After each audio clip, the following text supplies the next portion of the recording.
Good morning and welcome to your Feel Good Breakfast Show Expresso right here on S3. What an honor to be waking up with you. Fresh new week, brand new day, and it's packed full of beautiful opportunities. Let's grasp it.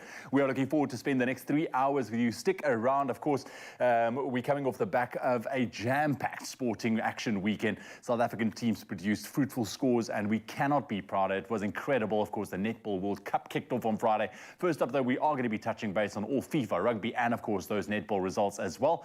And then we're going to head into the kitchen. We're going to be inspiring you with two delicious recipes. We're talking about a pasta puttanesca and a Peri chicken mayo fat cook. I mean, this is the perfect way to wake up this Monday and get some meal inspiration for the week. And then also entertaining us this morning is the ever so talented Salome. She's here ahead of her concert on the 5th of August as we gear up. Now, share those with us. You can do so on our Facebook page or send us a voice note. We love hearing your voice. Perhaps that's a way of self-love, is sending voice notes to yourself.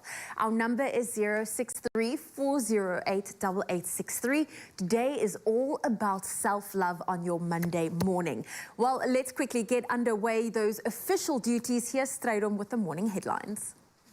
Thank you so much, Zoe. If anybody embodies the image of self-love, it's Carl Wasty in that picture. You can just see it. It's radiating from his skin. Morning, Carl. Good to see you as well. Let's start off your Monday morning with your news headlines. Starting off with your national news. President Cyril Ramaphosa has told his Russian counterpart, Vladimir Putin, at the Africa-Russia summit in St. Petersburg that SA appreciates his support of the BRICS summit that will be hosted in the country next month. Now, both leaders agreed that Putin would attend the summit virtually. The International Criminal Court earlier issued a warrant for his arrest related to Putin's alleged war crimes in Ukraine. Meanwhile, Putin has said that SA and Russia's relationship must be maintained with continuous dialogue and commitments. Putin described SA as a strategic partner and said it was important that the two countries' bilateral relations continue. And a steering committee has been established to deal with water and sanitation challenges at the Solplaatje local municipality in Kimberley in the Northern Cape.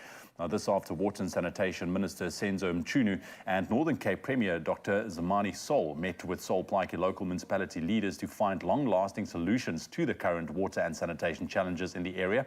Now, during the discussions, the municipality outlined its challenges relating to bulk water supply and reticulation to communities. Now, the steering committee hopes to provide a turnaround strategy on the municipality's water challenges. And making international news headlines this morning, West African leaders have threatened military action against Niger's military junta after it took power in a coup last week. Now, the leaders have given the junta 7 days to reinstate President Mohamed Bazoum, who is being held captive. Now, earlier, the junta warned it would resist any plan of aggression against Niger by regional or Western powers. Leaders from ECOWAS, the bloc of West African nations, held crisis talks in Nigeria yesterday to discuss the latest coup. In a statement read out after the talks, said that ECOWAS had zero tolerance for coups. And former Russian President Dmitry Medvedev has threatened in a message on social media platforms that Moscow will use nuclear weapons if Kiev's ongoing counteroffensive is successful. Now, Medvedev has made several similar threats in the past few months. He is deputy chairperson of Russia's Security Council, which President Vladimir Putin chairs, and this follows amid the progress Ukrainian forces are making in the southern and eastern areas of the country that are under Russian control. Now, Russia invaded Ukraine in February last year, but has since been met with fierce resistance. And we'll end off with this rather happy note. Talk about love. Yes, self-love this morning, of course, and here we go. A farmer in the US has planted a massive field of sunflowers as a surprise gift for his wife. Now, Lee Wilson of the state of Kansas planted 1.2 million sunflowers on 80 acres of land for his wife, Renee, to celebrate their 50th wedding anniversary. Now, with the help of his son, he secretly planted the field back in May. It made me feel very special. A field of sunflowers was a perfect anniversary gift, Renee said. Now, tourists have flocked from afar to take pictures of the thousands of Kansas estate flowers in bloom. I mean, just look at that. Super, super. And we can say it, happy 50th anniversary. That's where we leave your news headlines for now. Let's get into your first round of sports with Carl.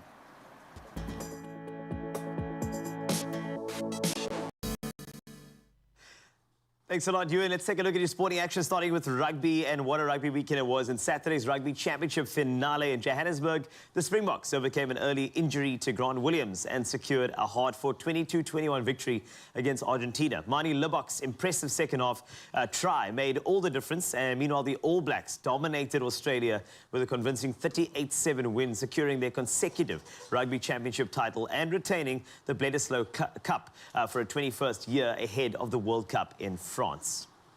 Now, there's no stopping for Verstappen. That's what it is in F1. Max Verstappen dominated the Belgian Grand Prix, securing his 8th consecutive victory and coming just one win shy of the all-time record. Red Bull's 1-2 finish with Sergio Perez marked their 13th consecutive win, a historic feat in Formula One's 73-year history. Despite starting from 6th due to a penalty, Verstappen extended his championship lead to 125 points over Perez, equivalent to 5 races. The Dutch driver finished an impressive 22.3 seconds ahead of the Mexican at the checkered flag.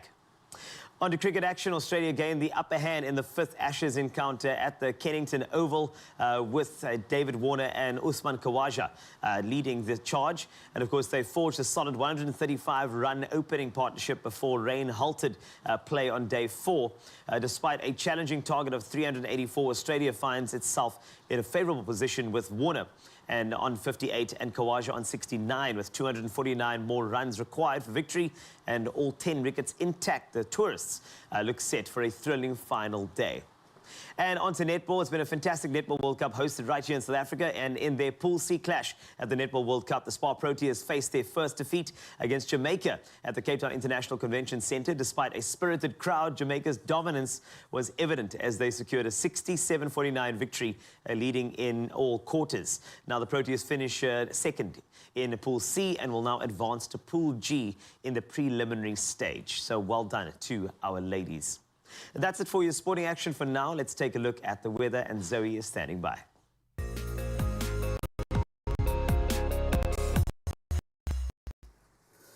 Thank you, Wasty. Well, brace yourself because cold weather conditions in the Western Cape will continue for most parts of today.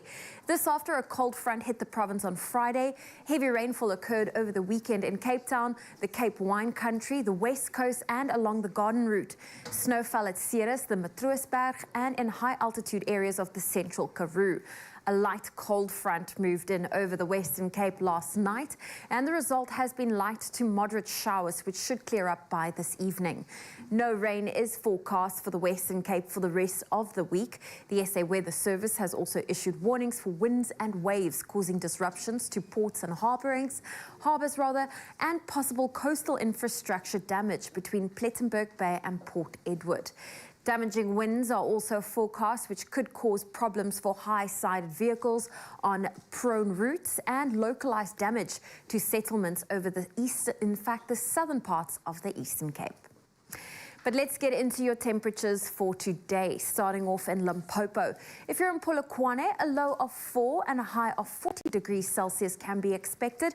Mpumalanga, 8, reaching a high of 28. Pretoria, 319. Johannesburg, 115. If you're in Mahikeng, 0 is your low, 18 your high. Klerksdorp, -2 with a high of 15. Kimberley, brace yourself, -3 with a high of 13. Bloemfontein, cold, -6 with a high of 12 degrees Celsius for today. If you're in Richards Bay, 12 with a high of 22. Pietermaritzburg, 4 with a high of 19. Durban, 12, reaching a high of 21. And Mthatha, a low of 4 and a high of 18. East London, sunny, a low of 10, a high of 18. Cradock, -2, reaching a high of 14. Kabega, rainy conditions, a low of 10, a high of 15. George, 5 with a high of 14. Cape Town, 6, reaching a high of 15 today. Worcester, 2 with a high of 13. Sutherland, brace yourself, rainy conditions with a low of -4 and a high of 6 degrees Celsius. And Uppington, sunny but cold, a low of 0 and a high of 16. Well, those are your temperatures for your Monday. Let's take a look at your sunrise views. Audrey in GQ stood outside to enjoy the blissful breeze and shared this beautiful photo with us. Then Tagon from Johannesburg was looking up at the clouds and just had to share this fluffy look with us. Sushi in Gardens is taking a photo from their apartment. You can see the moody cloud where Table Mountain should be, and Anna Marie standing on the beach in Atlantis, about to walk her dogs, and shared this good morning photo with us. Well, if you have one to share with us, do so on our WhatsApp line. Our number is 063 408 8863. Thank you so much, Zoe. All right, well, here we go. The first ad break of the morning. Your Monday morning is officially underway now. It might be cold outside, but we have a lot of sporting action to get through to heat you up. We're going to be focusing after the break on Banyana's win against Argentina. Yes, we're going to run you through. And then, of course, it's also time to find out who our Panado Dose of Care 2,000 Rand winner is just after the break. Stick around, go get yourself a cup of coffee. I'll see you just now.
It's my feel good. Welcome back to your Feel Good Breakfast Show. This is Expresso and you're live in S3, and we are very, very proud of our local ladies, both on the netball front as well as the football front as well. Banyana blew a 2-0 lead against Argentina in their second group match at the Women's World Cup as the South Americans managed to secure and rescue a 2-2 draw from the encounter. Linda Matlau as well as the Altemi Khatlana goals gave South Africa what looked like a comfortable lead before 2 second-half goals in the space of 5 minutes earned Argentina a point. And here to chat more about this incredible match is sports journalist Busisiwe Mokoena on our couch and ready to go. Good morning. Good morning. Thank you for having me. Thank you. Thank you. Yes, I know it's a lot of energy for the morning, hey? Yes. Yeah, it's a lot, but it's all good. It's all good. But okay, so I mean, I'm looking at this result, and this is the second result where Banyana blew a lead. Yeah. Okay. Yeah. What do you think is going on with regard to that? I want to be positive this morning, but also I want to be realistic. So what do you think is the issue with regard to us? We get ahead, we get the ball in the back of the net, but now we're not retaining. Is it a lack of focus, lack of strategy? What is going on? I think we do lack a bit of game management, which is really unfortunate, because it's been the same issue, not only just in this World Cup, but, you know, previous tournaments as well, even at the AFCON last year. Yes. So, I don't know, I think maybe they just feel too comfortable or, too relaxed and think they are over the line when there's still a lot to be done. I was quite disappointed by how the team was defending. Even though still in the first half of the game, we could have conceded maybe 1 or 2 even in the first half.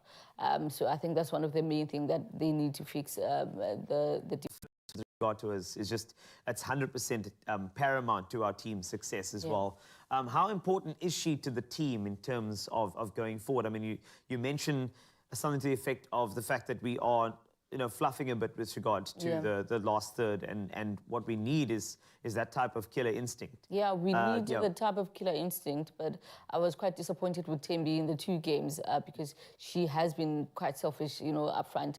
Because that's a real comment, and it's a good comment as well. No. Sometimes we get diplomatic on this couch. And I like the truth coming out from you, Sisiwe. That's what we need to see, because I feel like we are way too rushed in the build-up play. I feel like we're trying to get the results. This is why we are putting the ball in the back of the net. We are applying enough pressure. But the problem with a high-pressure system is that you always leave yourself vulnerable to attack. That's true. And I believe when you say game management, it means that we are playing high pressure and we're getting the goals in. And then we are still continuing with the pressure system instead of evolving the match and saying, right, can we settle and just work on second ball in the midfield, which you're losing all the time, and then also making sure that the back is secure. You and I are no coaches here, of course. We are just, commentators of those matches. But in terms of us trying to find a path in terms of the next matches coming up, if there was a wish list for you, for us to kind of get right, let's go through that for a second. For me, mainly how the players are substituted. We'll start there. With the last game, there were substitutions that I thought maybe they're 10 centimeters taller than I am. Bongega as well at the back. They're all short, so we need someone with a height. So in order for us to get that height advantage, so that and the experience as well. So hopefully Nuku will get into the starting 11 on Wednesday, and because we definitely need that win. Yeah, we got to win. We got to beat Italy. That's our next challenge. So with Siwe, we've got much to discuss a little bit later, but for now, thank you very much for the commentary and honest commentary about Banyana. That's what we need. That's why we brought Busisiwe here. Of course, Italy's our final game. Let's get behind the ladies and ensure that we show some national pride, of course. And, we wish them best of luck. Of course, more of these updates with regard to sport over the weekend coming your way in your Feel Good Breakfast Show. For now, let's make somebody a winner. Yes, we are. It's time to inject a dose of care into your Monday. Introducing new Panado Pediatric Syrup 5ml sachets. They're really convenient to pack and easy to use, so you're always prepared for pain and fever, anytime, anywhere. And in the chill of winter, love brings warmth and comfort, even on the coldest days. Now, you can nominate someone you care about for a heartfelt dose of care valued at 2,000 Rand, and that is courtesy of Panado. Now, it's time to announce our first winner of the morning, and we say congratulations to Nomsa Koza, who is our lucky winner, and this nomination came through from Nokubonga, who said, I'd like to nominate my mother, who is on the streets in this cold weather, working for us as a street vendor. Hashtag a dose of care, hashtag Panado essay. What a beautiful nomination. Congratulations, Mom. That 2,000 Rand dose of care is on its way to you, thanks to your beautiful daughter for that fantastic nomination. And winter, it really is the perfect time to share the warmth of love. So if you would love to nominate someone that deserves a dose of care and, really to fill their days with joy and comfort, you can certainly do that.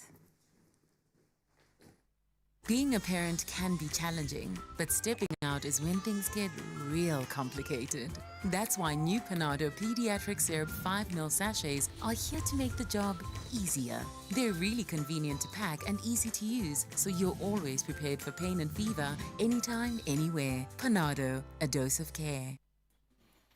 All right, we're going to take a very quick break. Stick around with us on your Feel Good Breakfast Show Expresso right here on S3. We're focusing on self-love today. That's right. And one of the ways that you can foster self-love is to look after yourself from a physical point of view. So we have Natalie Daniels in studio that's going to run us through a bit of a self-love workout. And we're also going to be focusing on all those nail-biting scores that we saw from the netball that kicked off this past weekend. Stick around for all of that and more right here on your Feel Good Breakfast Show.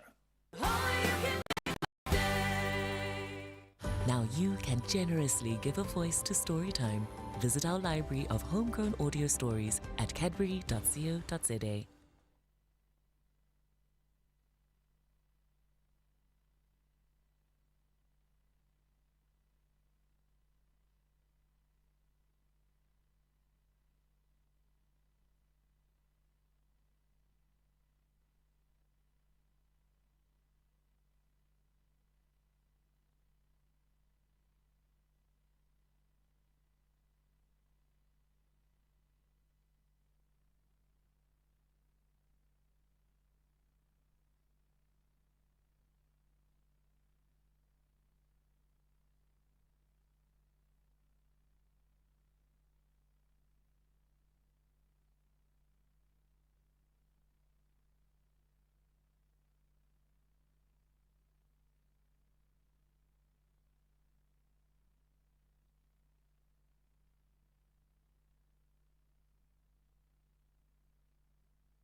It's my feel good. Welcome back to Feel Good Breakfast Show. This is Expresso on S3, and I told you more sporting action this weekend. We got a lot to cover, and the much anticipated Netball World Cup is underway with the South African opening the tournament against Wales, while the South Africa opening the tournament against Wales before facing Sri Lanka and, of course, Jamaica over the weekend. And here to chat more about those matches is someone who has over 80 caps for the national team and played at the highest level for the best part of 10 years in the form of Adal Niemand. What an honor it is to have somebody of this caliber on the couch chatting about those Spar Proteas. Welcome. Thanks, Cole. I love your blazer. Thank you. It's just, there's national pride all over. And of course, let's get straight into the tournament itself. We saw that first victory for the Spar Proteas, and it was absolutely remarkable. It was wonderful to see the fluidity of play. You know, you can tell the coach came in there and was just ready for fluid play, fast play, great positioning as well. We saw everything that you needed from any sort of team that is looking like you're going to win a World Cup, right? What were your thoughts on that first particular game? Yeah, so I think we played well against Wales. Yeah. In fact, I'm impressed with your netball knowledge. Oh, no, I've had to. I think the whole world of South Africa, we had to get au fait with everything. It wasn't just about W, A, and GA anymore to me. I've got technicalities down now. That is amazing. Thank you. You're most welcome. I'm here for you. Oh, yeah. Yes. So Wales was a tough one. I think the standard of netball in general has lifted. Yes. Years back when we played Wales, we beat them with massive scores. Yeah. And now they've closed the margin as well.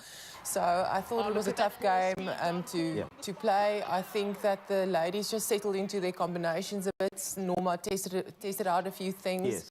They had hard contest in the first game, and it gave them some confidence to settle into the tournament. So all in all, a great win. Yeah. You could see that the management over the four quarters was wonderful because the right people were placed in the right times. And I mean, we've got some impact players over there, and we actually saw it last night in different shades. But let's go to that second straightforward victory against Sri Lanka. It looked like we were just processing, possibly even experimenting. That's how comfortable we felt in the match. What were your thoughts on that one? Yeah, so, I mean, you always have to respect your opponents. Yes. I do think Sri Lanka is one of those games that you play that you get to test out a few of your moves. Yep. You can really settle into the day, and you can play your bench as much as you can for the mere reason that you know that the contest won't be that hard. Yeah. They are not a very experienced country when it comes to netball, with all due respect. So we always know that when they take court, we really just want to push a score. You know, when it comes down to goal averages, that's where you gain that. So, yeah, another easy game to get into the tournament.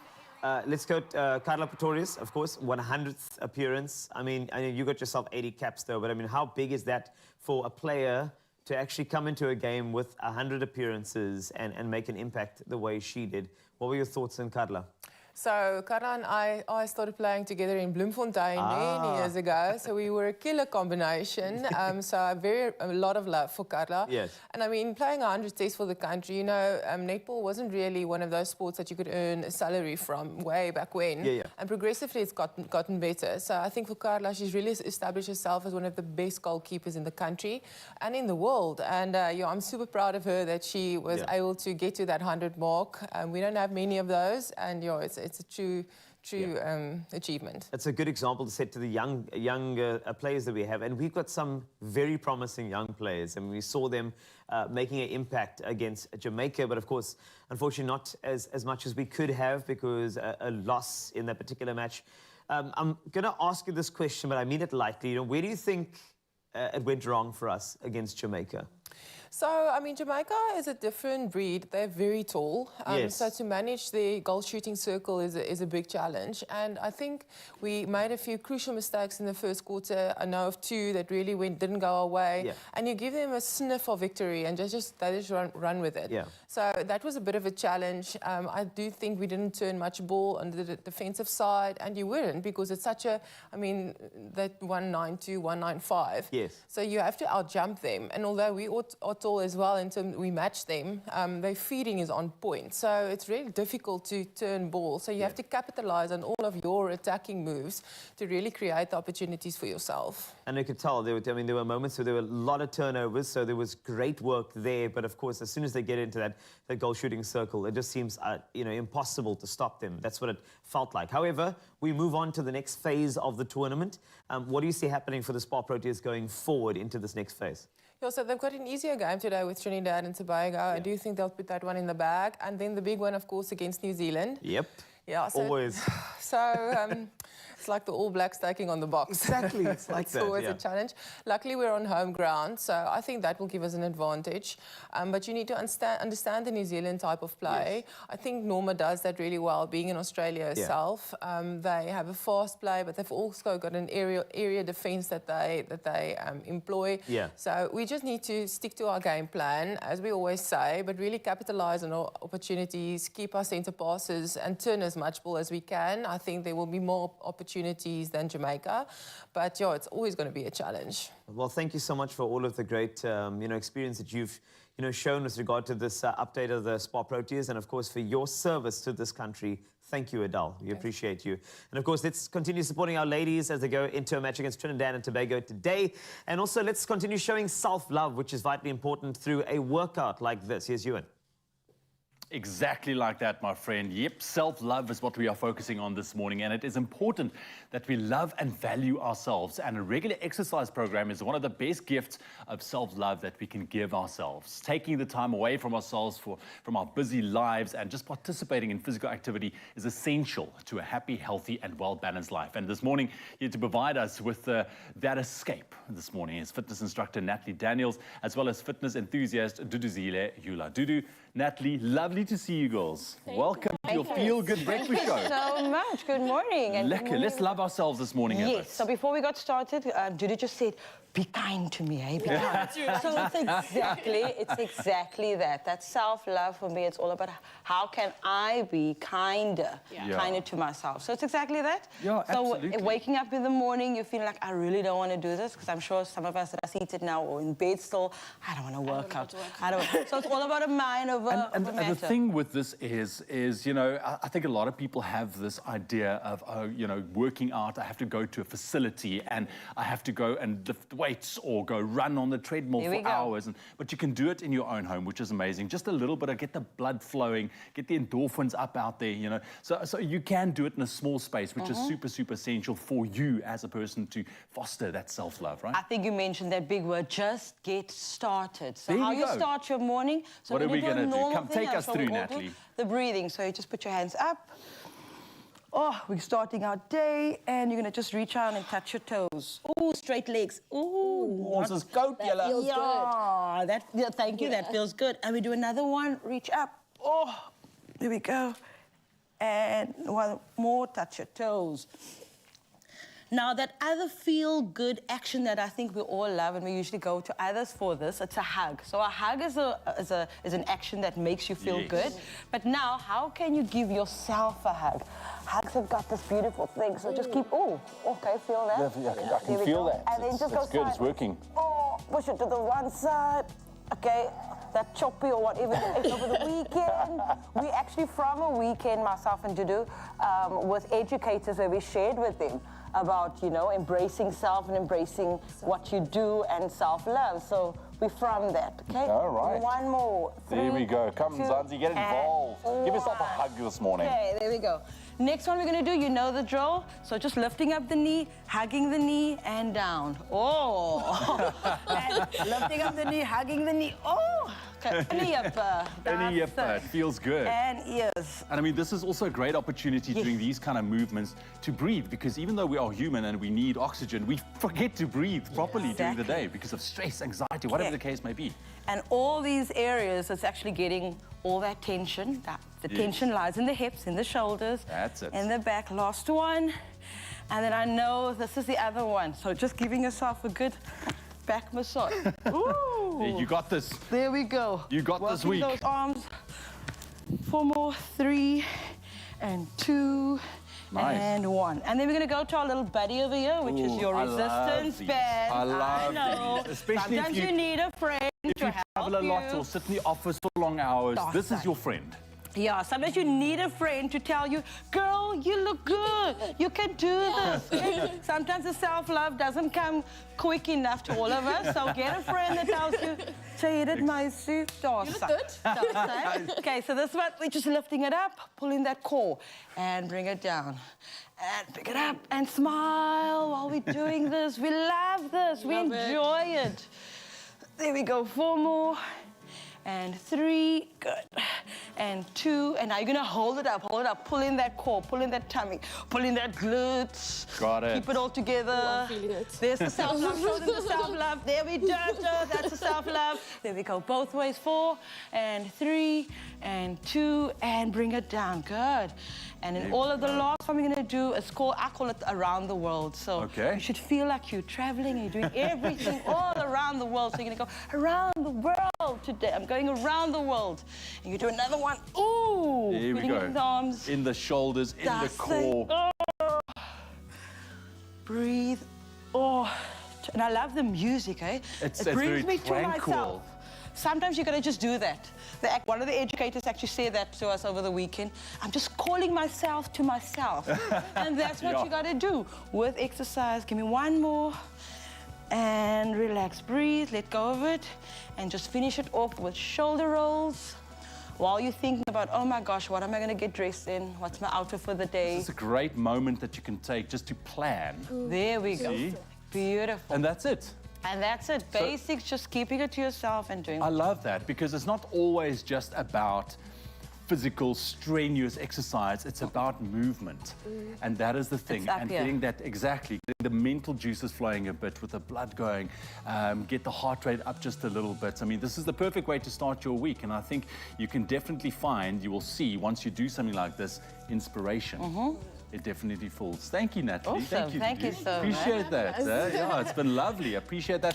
And if you don't have one of these stretchy bands, get one. Yes. Get one, because it's easy to take with you. You can do a little something wherever you are, and it's just such a great way, especially for people that's maybe rehabilitating or that's got some sort of an injury. This is a great way to start. There we go. Thank you very much. Awesome. That's Thank it. you so much. Self-love, people. Self-love. Go out there, get your little exercise session in this morning. Well, from self-love to the love of rugby. When we get back after the break, we'll take a look at what happened at the Rugby Championships this past weekend, and we'll also see how Raul perfects his perfect conversion. That and a whole lot more still on its way, so refill those coffee cups.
It is your feel-good breakfast show. This is Expresso on S3, and now it's time to take a look at the rugby. It was an intense rugby championship clash. The Springboks narrowly defeated Argentina 22-21 on Saturday evening, giving us palpitations. With 9 points, they secured second place in the rugby championship, and meanwhile, the All Blacks dominated the Wallabies, sealing the championship with a resounding 38-7 victory at the Melbourne. Well, of course, this hitting it beautifully. So here's to chat more about this particular game is somebody from the Daily Maverick, an individual who is fantastic. You can see by the look on his face, he's ready to go. It's Keenan Hemmonsby. Welcome to your Feel Good Breakfast Show. So good to see you, man. Thank you so much, Carl. Thanks for having me. All right, so let's talk about this particular match because, as I said, it gave us palpitations. Yeah. All right, so 22-21. Very, very narrow, but let's talk about some of the permutations of the game, or should I say some of the events. Now, we lost Grant Williams very early in that game. Do you think that actually altered the way we went into it? Was it just something that we had to plan for? I mean, these things do happen in rugby, but did it disrupt the game for us at all? Yeah, Carl, I definitely think we had a certain game plan going into the game with Grant.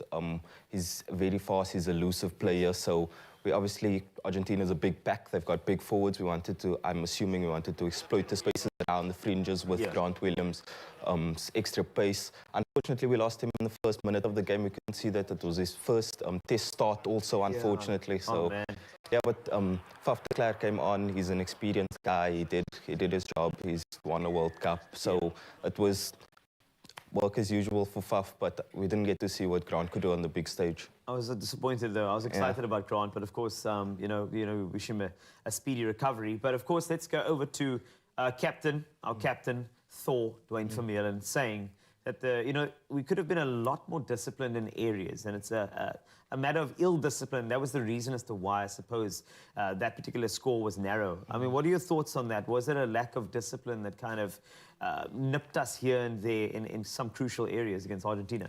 Yeah, I don't think we were at our fluent best. We definitely, I think we were a bit, we tried a new game plan. We were a bit more expansive. We didn't stick to our traditional strengths, which is the set piece, the scrums, the lineouts, the rolling balls. So it's nice to see the team trying something different in the build up to the World Cup, experimenting with our game plan, seeing what we can do against different opposition. But it did cost us in the end. Yes. But as long as things come together when it matters the most, because, yeah. So when we look at these results, is it okay for us to look at them in the context of the World Cup and say, if Argentina are this close to us, 22-21, that's hardly a win for the Boks. Is this a showing of, you know, what we can do in the World Cup? I mean, are we ready looking at a result like this, or do we not take this on board and say, let's focus on those warm-ups against the next opposition, which happens to be Argentina again and the All Blacks, and on it goes? What are your thoughts on that? 22-21, can a team like that retain a World Cup? I think South Africa can retain a World Cup. I don't think too much can be taken from this result only because of the game plan that we used. I think we will, when it matters most in the World Cup, I think we'll go back to our traditional strengths and just stick to what we know best in a clash like this. So, yeah, we've got a couple of warm-up games. We've got Argentina next week in Buenos Aires. Yes. I think we'll experiment a bit more because Jacques Nienaber named his squad. It's quite there's a few free players in the mix. The experienced players have been left behind. Obviously, they've played 3 matches now in the Rugby Championship, so they will be rested. So, but going into Wales and New Zealand, I think we'll look at a more settled side. The last 2 games before the actual tournament, the Rugby World Cup. So, yeah, so time for experimentation will be over after next week. Okay, so I was going to ask you about those combinations going forward. And, you know, when you go into a World Cup, do you really want to bring in those players that got flair and those players that are experimental players, you know, going in, and you mix them in with the experience? I'm actually very, very intrigued to see what the mix is going to be like that Jacques Nienaber goes into the World Cup with, because we've got some really great talents. And the only way you get talents to be talents of the future is if you put them on a big stage. So do you see Jacques going for some of those young guns going into the World Cup's final squad announcement? I think Jacques will mix it up. It's obviously him and Jacques will be stepping down after the World Cup, so he doesn't have much, he doesn't need to plan for the future as much, looking forward after the World Cup. But I do think he will mix it up slightly. We'll see a guy like Manie Lebok. He'll be in there. But But in saying that, I think Andre Pollard, despite being injured at the moment, will still go to the World Cup as the first choice fly-off. He will be our first option, but the other guys will play. We need a big squad. We need players that can play in different styles because the World Cup's a long tournament. Injuries can happen. We need players that can step up when it matters most. So I think Shark will mix it up, definitely. Well, I'm looking forward to some experimenting coming up in the next couple of matches. Of course, Argentina next week, and then Wales and All Blacks, and then it's World Cup retention, hopefully. Keenan, thank you so much for all of the commentary that you've given us in the Feel Good Breakfast Show. We appreciate you at the Daily Maverick. And, of course, let's get behind the boys. You know, we've got so many people to get behind. In fact, teams, Banyana, Spar Proteas, the Springboks, national pride at its peak. Let's keep it going. Thank you so much, Carl. I told you we're going to keep you warm with all the sporting action, that is for sure. And we are not done yet. We are continue right now with the Ryle. That's right, because in every rugby fan's wildest daydream, they become the ultimate conversion king, kicking their way to victory with perfect precision. Now, Ryle recently turned that dream into a reality at the False Bay Rugby Club. What is up, you beautiful people? Let's talk about ruggers. Yes, rugby, and it's definitely more than just a game. To be honest, I think it's a way of life, and it teaches you so much in life. We're talking about resilience, rising up against any challenge, and never mind the camaraderie that comes with it. It's an incredible community, and honestly, with all this excitement in the air right now, I thought, why not serve you, and let's dive into the technical side of rugby. We're talking about mastering our conversion, as well as stealing a cheeky three-point drop goal. Oh yes, so what are we doing here at False Bay Rugby Club? This is now my playground, my classroom, and I'm going to be joined by two specialists from the first team that are going to take me through all the skills, and maybe we can have some fun with this. So, what do you say, Mzansi? It's game time. Touch, pause, engage. So, Reno, firstly, what position do you play? I play outside back for False Bay Rugby Club. Oh, man's got pace, huh? All right, and then, Dustin, what's your position? I'm a loose forward for False Bay Rugby Club. Oh, so that means strength, right? Right, gents, so you know why I'm here. I'm hoping to elevate my skills and my kicking game in rugby. Are you the right guys for the business? Growl first, we've got to warm up. All right, smart, let's get into it.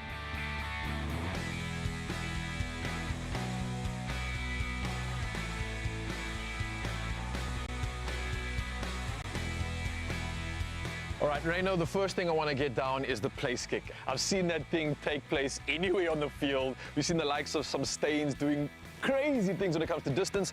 But how do we do this? How do we master these basics? Well, Raul, I think let's start with how not to do this. Okay, how do we not do that? Well, Dustin, being a forward, this is right up your alley. Man's putting on the chopping block, bro. You ready? It's time to shine. All right, let's check it out. Ooh. All right, well, apart from the obvious, and that being the ball not going over the poles, what did he actually do wrong? Well, let's go from the beginning. The placement was all off. The runner probably a little too short, and then execution in the kick, no follow through, his head up. All right, so we know what not to do, but can you give me a demo on how to do things right? So when placing it, you want to at least get the crease of the ball going towards your target. So you're almost using that to line up your target, yeah? Yeah. Okay. From there on, you want to get your run up. This depends on, the kicker itself, but I usually take 2 steps back and 2 steps to the left. As a kicker, this is the most important part, where you're blocking out all the noise, concentrating on your target and the ball, and getting it through the post. You don't ultimately want the post to be your target, but rather between the post, and that's where you're aiming at. Whoa! I see you, bruv. Very nicely done, man. Okay. So you'll notice how I stepped over the ball, chest over the ball, and as well as when I came through, I followed through, kept my head down. Yeah. It's the aim to get a successful kick. I got you, and I noticed your eyes are on that ball right throughout your movement, even almost on the follow-through, man. Exactly. Eyes always on the target. You know where it's going exactly. You've already had a good look at it, and just follow through. All right, well, I want to see if I can embody some of that Reno focus right now and nail my first conversion. Wish me luck. All right, first things first, let's get this crease lined up, right? Exactly. Line up to your target. All right, that looks good. Okay, next thing, 2 steps back. Make sure it's a comfortable run up, exactly. And then a little bit of an angle. All right, so keep my eye on the ball. This is where we're blocking out all the noise, all the distractions. It's between you and your target.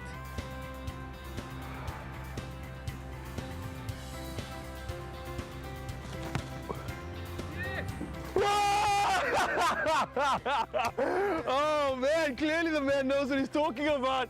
Dustin over there. Yeah!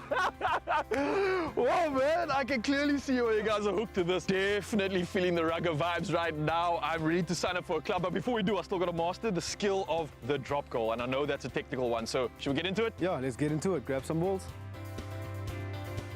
Okay, so the drop goal has been a source of many great wins. Usually done under pressure, so the kicker has to be on his point and has to be focused. So similar to a place kick, you want to get your body, your chest over the ball, and also very important, get that follow through. On the drop, make sure it's all controlled. You don't want to bounce it too hard or too soft.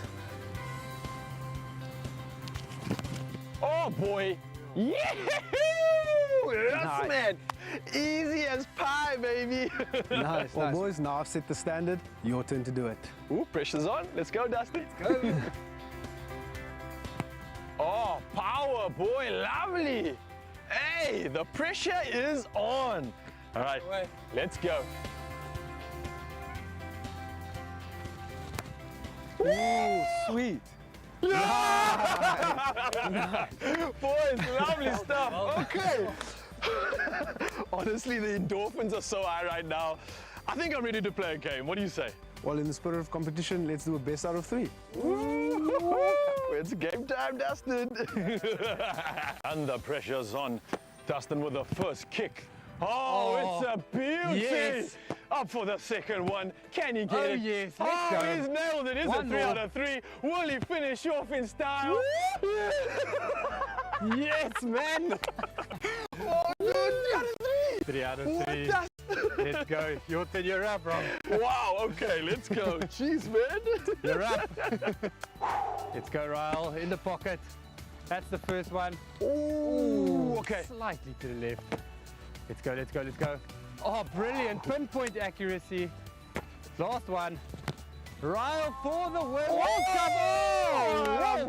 Not on Dustin's level, but we had no. some fun nonetheless. So Oh, much man. fun. That was Gents, brilliant. that was Rado, what a absolutely... teacher. Yeah. Honestly, gents, I've had so much fun today. I didn't think it would be such a jolt, but I can clearly see why you're hooked and why this is such an incredible playground. Thank you for upskilling me. I really love that. It was so great having you here. Thanks for coming. Now, for you, Mzansi, I gotta be honest, this was so much fun. Another reason for you to get out and use this body, but on top of that, I am beaming with pride right now. I'm backing the boys. My rugby gears is on full tilt. So let's go, Bokke. We'll see you in France. Nice job, boys. Yeah, bruh. Yes, Oh, well done, Ral. Have you ever kicked a ball over the poles? I've kicked a ball, yes. Over the poles, Don't know. through the no, poles. No, that's pressure on another level. I do feel that Raul was just showing off just a little bit there. Because it looks like every kick he did was good. So I well don't done, think there's buddy. anything Ral cannot do, to be honest. This is true. Yeah, that's true. And you could be watching the pros and their perfect conversions live during the exhilarating clash between South Africa and Scotland in the vibrant stadiums of France. 5 lucky winners and their partners will also embark on a luxurious cruise to the enchanting paradise of Ibiza. Now, simply buy any Clover product and keep your till slip handy. Then dial *120 *560# and just follow the prompts to enter. The competition closes today, so make sure you get your entries in right away. T's and C's can be found on the website clover.co.za. Watch South Africa versus Scotland live in France in a once-in-a-lifetime rugby experience brought to you by Clover. Catch the Boks in rugby's ultimate showpiece, hosted by Springbok legend Skulk Burger. 5 lucky winners and their partners will be winging their way to France. Plus, take a cruise to the Mediterranean island paradise of Ibiza. Buy any Clover product to enter. Watch Expresso Breakfast Show every weekday morning for more information on how you can win. Made with love by Clover. Now, I want you to stay right there in your Feel Good Breakfast Show because we have entertainment news coming up from all around the world. And then, talking about entertainment, somebody, when I look at her, I almost collapse. Salome. That's how talented this particular woman is. Look at that. She's laughing at me because she knows she has so much charm. It's difficult for me to be on the show while Salome is on it. And I can tell you now, the music coming through is going to be so beautiful. I suggest you stay there, grab a cup of coffee, get comfy, because this is your Feel Good Breakfast Show starting your week.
Bake more memories.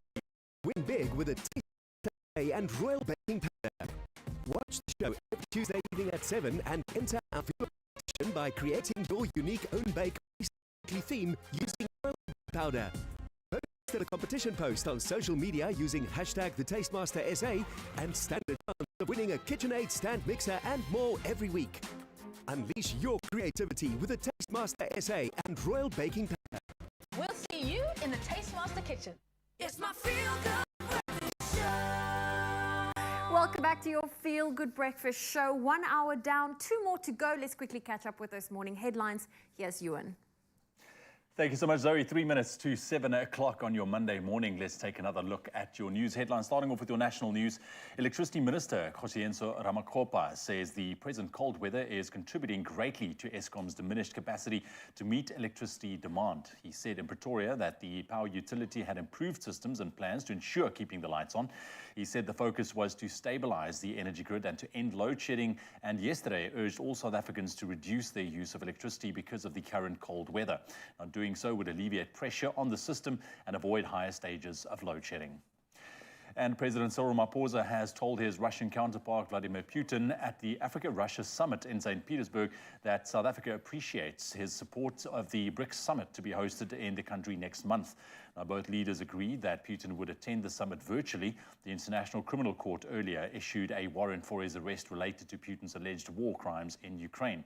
Meanwhile, Putin has said that SA and Russia's relationship must be maintained with continuous dialogue and commitments. Putin described SA as a strategic partner and said it was important that the two countries' bilateral relations continue. Making international news headlines this morning, at least 39 people have lost their lives in an explosion in Pakistan during a rally organized by an Islamist party. At least 200 people were also injured in the explosion in northwest Bajau district, where the party was holding a meeting. Now, police said that they had found evidence suggesting the explosion was a possible suicide attack. All the injured were rushed to hospitals. Security forces cordoned off the area, and government officials warned that the death toll may rise as many of the injured were in critical condition. And West African leaders have threatened military action against Niger's military junta after it took power in a coup last week. The leaders have given the junta 7 days to reinstate President Mohamed Bazoum, who is being held captive. Earlier, the junta warned it would resist any plan of aggression against Niger by regional or Western powers. And leaders from ECOWAS, the bloc of West African nations, held crisis talks in Nigeria yesterday to discuss the latest coup. In a statement read out after the talks said that ECOWAS had zero tolerance for coups. And we end up with this news, if you're a Taylor Swift fan. Superstar singer Taylor Swift's concerts in the US city of Seattle generated seismic activity equivalent to a 2.3 magnitude earthquake, seismologists have said. Now, the data was recorded at Swift's sellout Eras Tour performances on 22nd and the 23rd of July, and the activity was caused by Swift's fans, affectionately known as Swifties, or I guess the sound system. Now, the Seattle concerts were played in front of a total of some 144,000 fans over the 2 nights. Now, music concerts have known to cause seismic activity before, for example, during a 2011 Foo Fighters concert in New Zealand. Now, Taylor's quake or Swifties quake, whatever you want to call it, you decide. Crazy news indeed. That's the news headlines for the 7 o'clock bulletin. Let's get into your sports once again with Carl.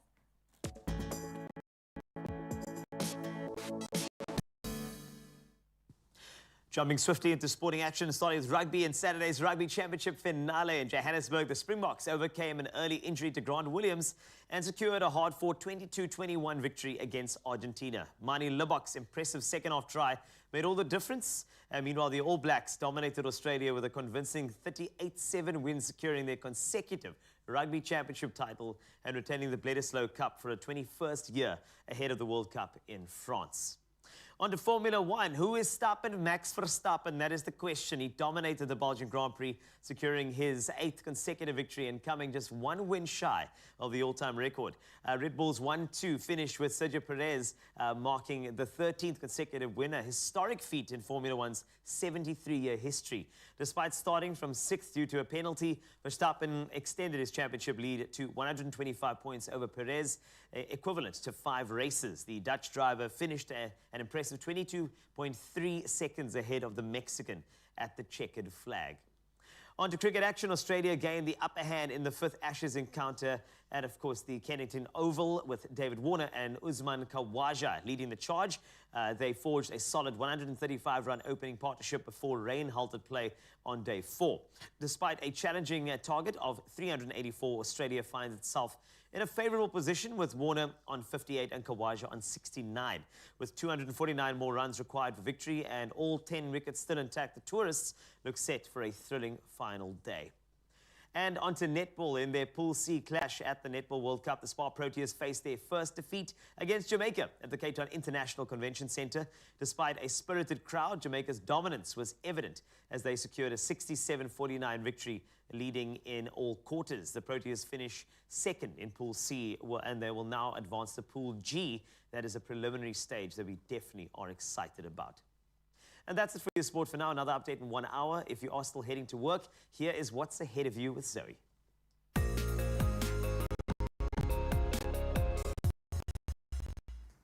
Thank you, Wasty. Well, let's start off with traffic in Johannesburg, New Canada. Due to protesting, there are roads that are closed from Main Reef Road and Nasrec Road in Riverlead. Now, they are currently burning tires. Please use an alternative route and stay safe.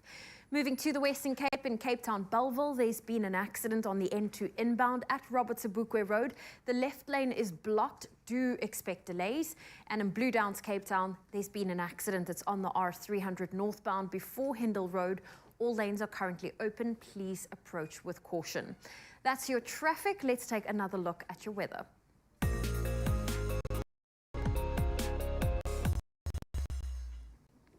And the head of the weather services in Gqeberha in the Eastern Cape, Gareth Sampson, says the heavy rain that fell in the Nelson Mandela Bay Metro this weekend will bring relief to the region's ongoing drought.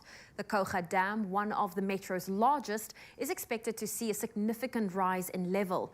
Sampson also says that the recent rain has brought a strong influx of water into the region's dams. More than 40 millimeters of rain was measured in the Langkloof and in other areas. Meanwhile, communities in the Buffalo City Metro and the Eastern Cape are picking up the pieces following persistent gale force winds. At least 26 of the Metro's 50 wards were affected.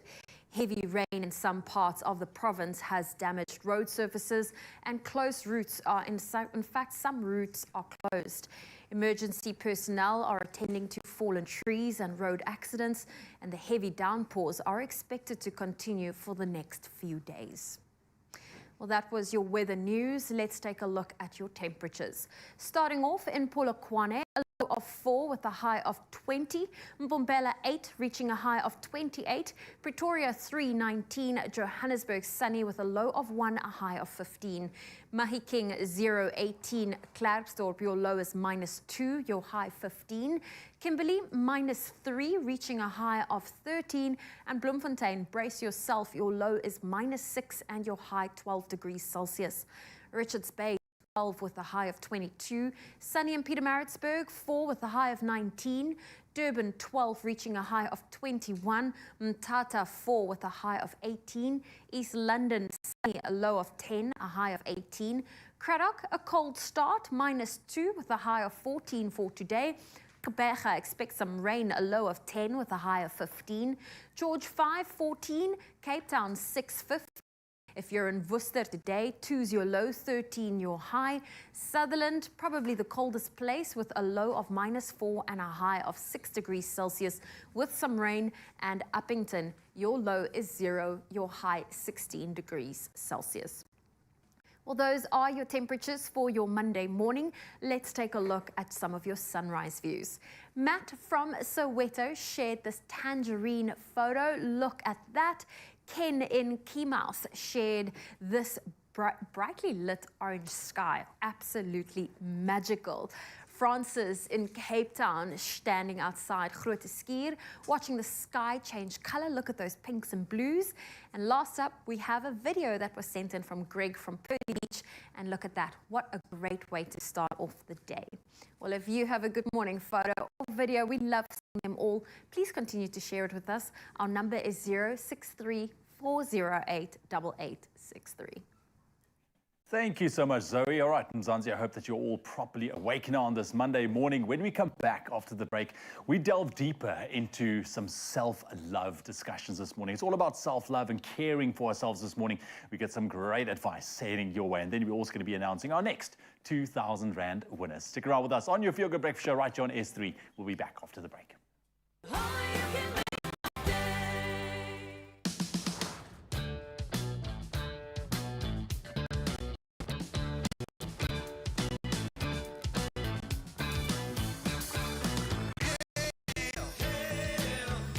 Jacobs 3-in-1, the perfect combination of coffee, milk, and sugar. Jacobs, the magic aroma.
It's my feel good.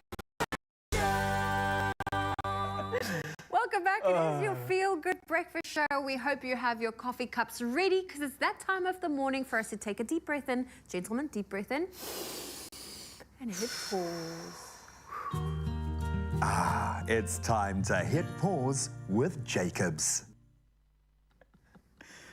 This morning, I feel like we should be talking about, I mean, obviously good laughter, but more importantly, something we should all be chatting about, which is quite challenging, is self-love. I'm glad we're laughing because I think that a little bit of laughter is actually part of self-love. You know, you can't take yourself too seriously. Sometimes you just have to grab yourself a cup of something and enjoy. A cappuccino. Not a cup of something. Cappuccino, not a cup of salmon. A cup of something. Cappuccino. A cappuccino. A cup of salmon, cappuccino. That is the vibe. Yeah. So you know, we want to know, what does self-love mean to you, and why do you think it is important? And I think this is my big question for you guys this morning, and maybe you at home as well. What is something that you've literally, I think, always well, how can I put this for you? Something that you've always struggled with, you know, but learned to overcome later on in life. Oof. Well, this for me is quite an interesting one. I mean, my therapist always loves to say to me that I have a very low self-esteem. And it comes from a lack of sometimes self-love. And for someone that likes to be solution-driven, I'm like, okay, tell me how to do self-love. It's not something you can just do an exercise and boom, you love yourself. No, it's something you need to work on continuously. That you grow into, You grow into it, but it also starts with your self-talk, about how you talk to yourself. And that's where I want to start with my self-love journey. I love that. What have you struggled with that you now love about yourself? What I learned was the industry that we work in, all right, you give so much of yourself to others. And you do it with such passion and such conviction that you actually need to think about giving something to yourself. Because the thing is, you are the vehicle. And you need, like any vehicle, you need petrol to go places. How are you getting that petrol when you're giving it to everybody else? And I think that's what I learned about it. And what that means is actually being very intentional about your time. The time you take to travel to work, whether it be 20 minutes, 10 minutes, 40 minutes, that's your time, not your job's time. Take your time. Listen to a podcast. Enjoy that. I feel like those moments where your time is valued by you, for me, that's self-love. That's the thing that I needed to learn because I thought all the time belonged to everybody else. And I left nothing for myself. That's profound. Yeah. That's very good. No, I love that. I love that. And I mean, I think for me it's the same as well, you know, now that I am, and I'm proud of this, officially 40 years old, which is incredible. I've learned to overcome the fact that I got 40 over. Thank you. Over the past 3 months. But it is important, that time for yourself, because when you're younger, I mean, you give so much of yourself to further yourself and to go, you know, it's tiring, but you learn a lot in the process where you get to a point where you just feel like, you know what, it is my time. I need to look after myself. I need to take my little trips out and just take my moments. Yes. Focus on yourself and just do some introspection. Ooh. Yes. And you know, both of you family men, like Yeah. you give so much of yourself. Both of you working in this industry, you do give a lot of yourself. So having those Thank moments you. to yourself is very important. I love it. Compliments on the couch. It's great. All right. That should be our next segment. Compliments on the couch. I have a little curveball. When you are feeling a bit down, are there things that you do to self-soothe? I mean, I know you're not a baby, not like a soothe, but I think that everybody's got some behaviors that will help them calm themselves down, especially in the midst of everything that we do in this industry. For you, Ewan, what is that? You know what? This is an important point because, you know, we're all human. We all get down and we all get frustrated. But, you know, what I've learned is that when I'm in a moment like that, I allow myself to be in that moment. I recognize the fact that, okay, I'm feeling down. I'm not feeling great. I am upset. So I'm running through all the little steps in my head to say, like, okay, cool, this is only temporary. Yes. I'm feeling like this now because of X, Y, and Z. It will pass as well. And then you kind of coach yourself through that moment. But I do feel like it comes with that experience of, you know, being in those moments as well. So take the time out. If you're not feeling that great, recognize it. It's okay. It's okay. Just tell yourself it's okay. And it is, really, it's okay. Wow. Okay. I'm not trying to make light of this. No, but not at all. I literally take a nap and I feel better. If all of us can be like Zoe. I take a nap. You know, think of a cranky toddler. Take a nap, they're happier afterwards. I'm the complete I honestly opposite. take a nap and I feel better. I feel horrible when I take a nap during the day. Your naps I are wake too up long. in such it's too long. Wow. Well, I mean, I'm glad we shared some insights on self-love because I think it's vitally important for us to do that. In fact, self-love starts with you.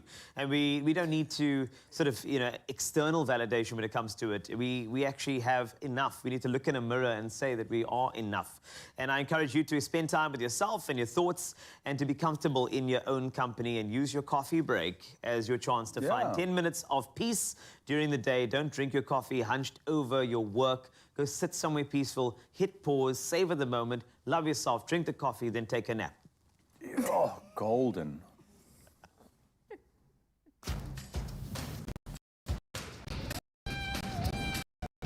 Making a cappuccino with thick creamy froth is now impressively easy.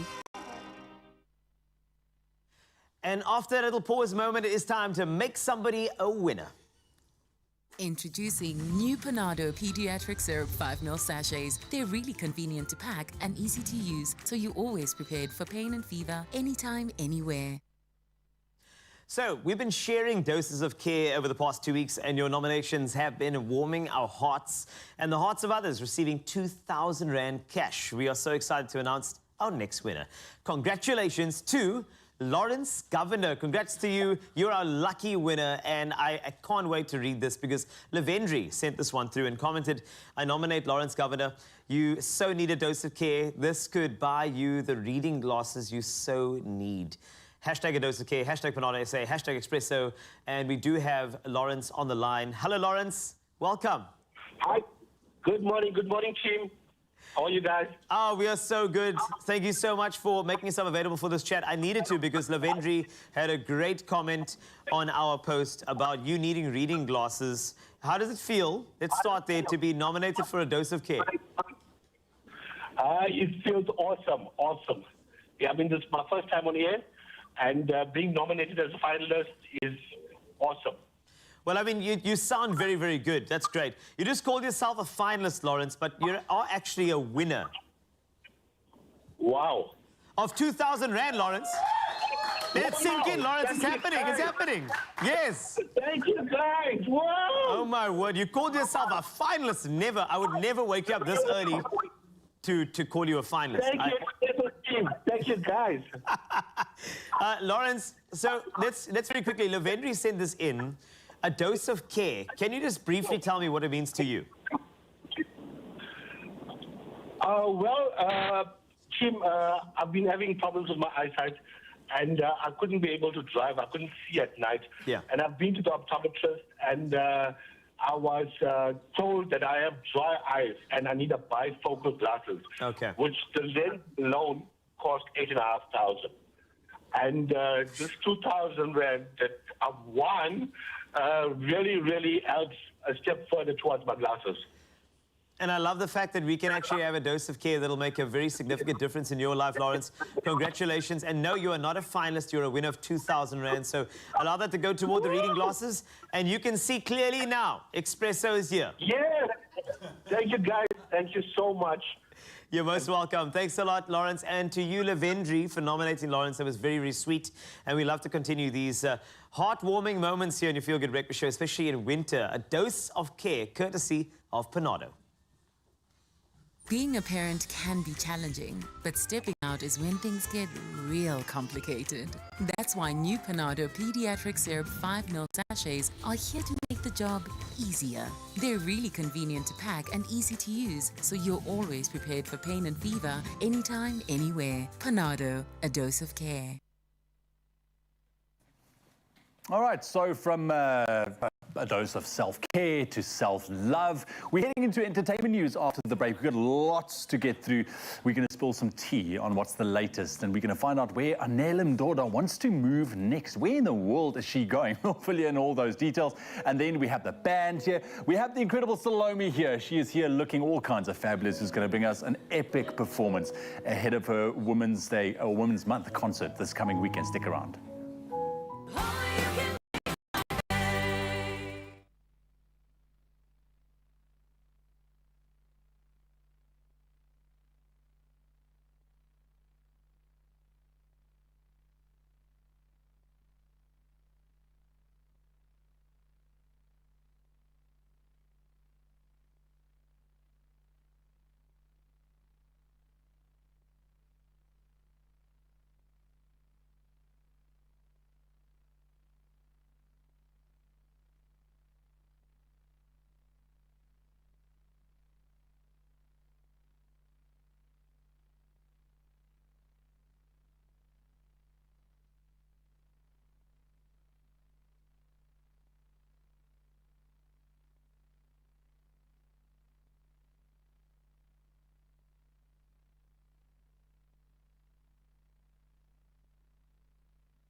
It's my feel good show.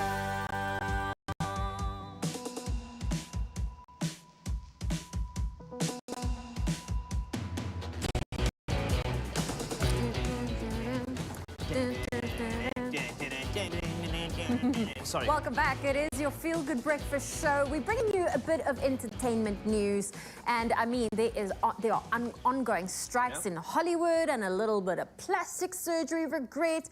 Those are some of the things that have the social streets abuzz, and it's time for us to turn to our entertainment news desk and just catch up with some of the latest. Now, Viola Davis making some headlines as she refuses to continue filming amid strikes, even though the film that they are working on received a waiver.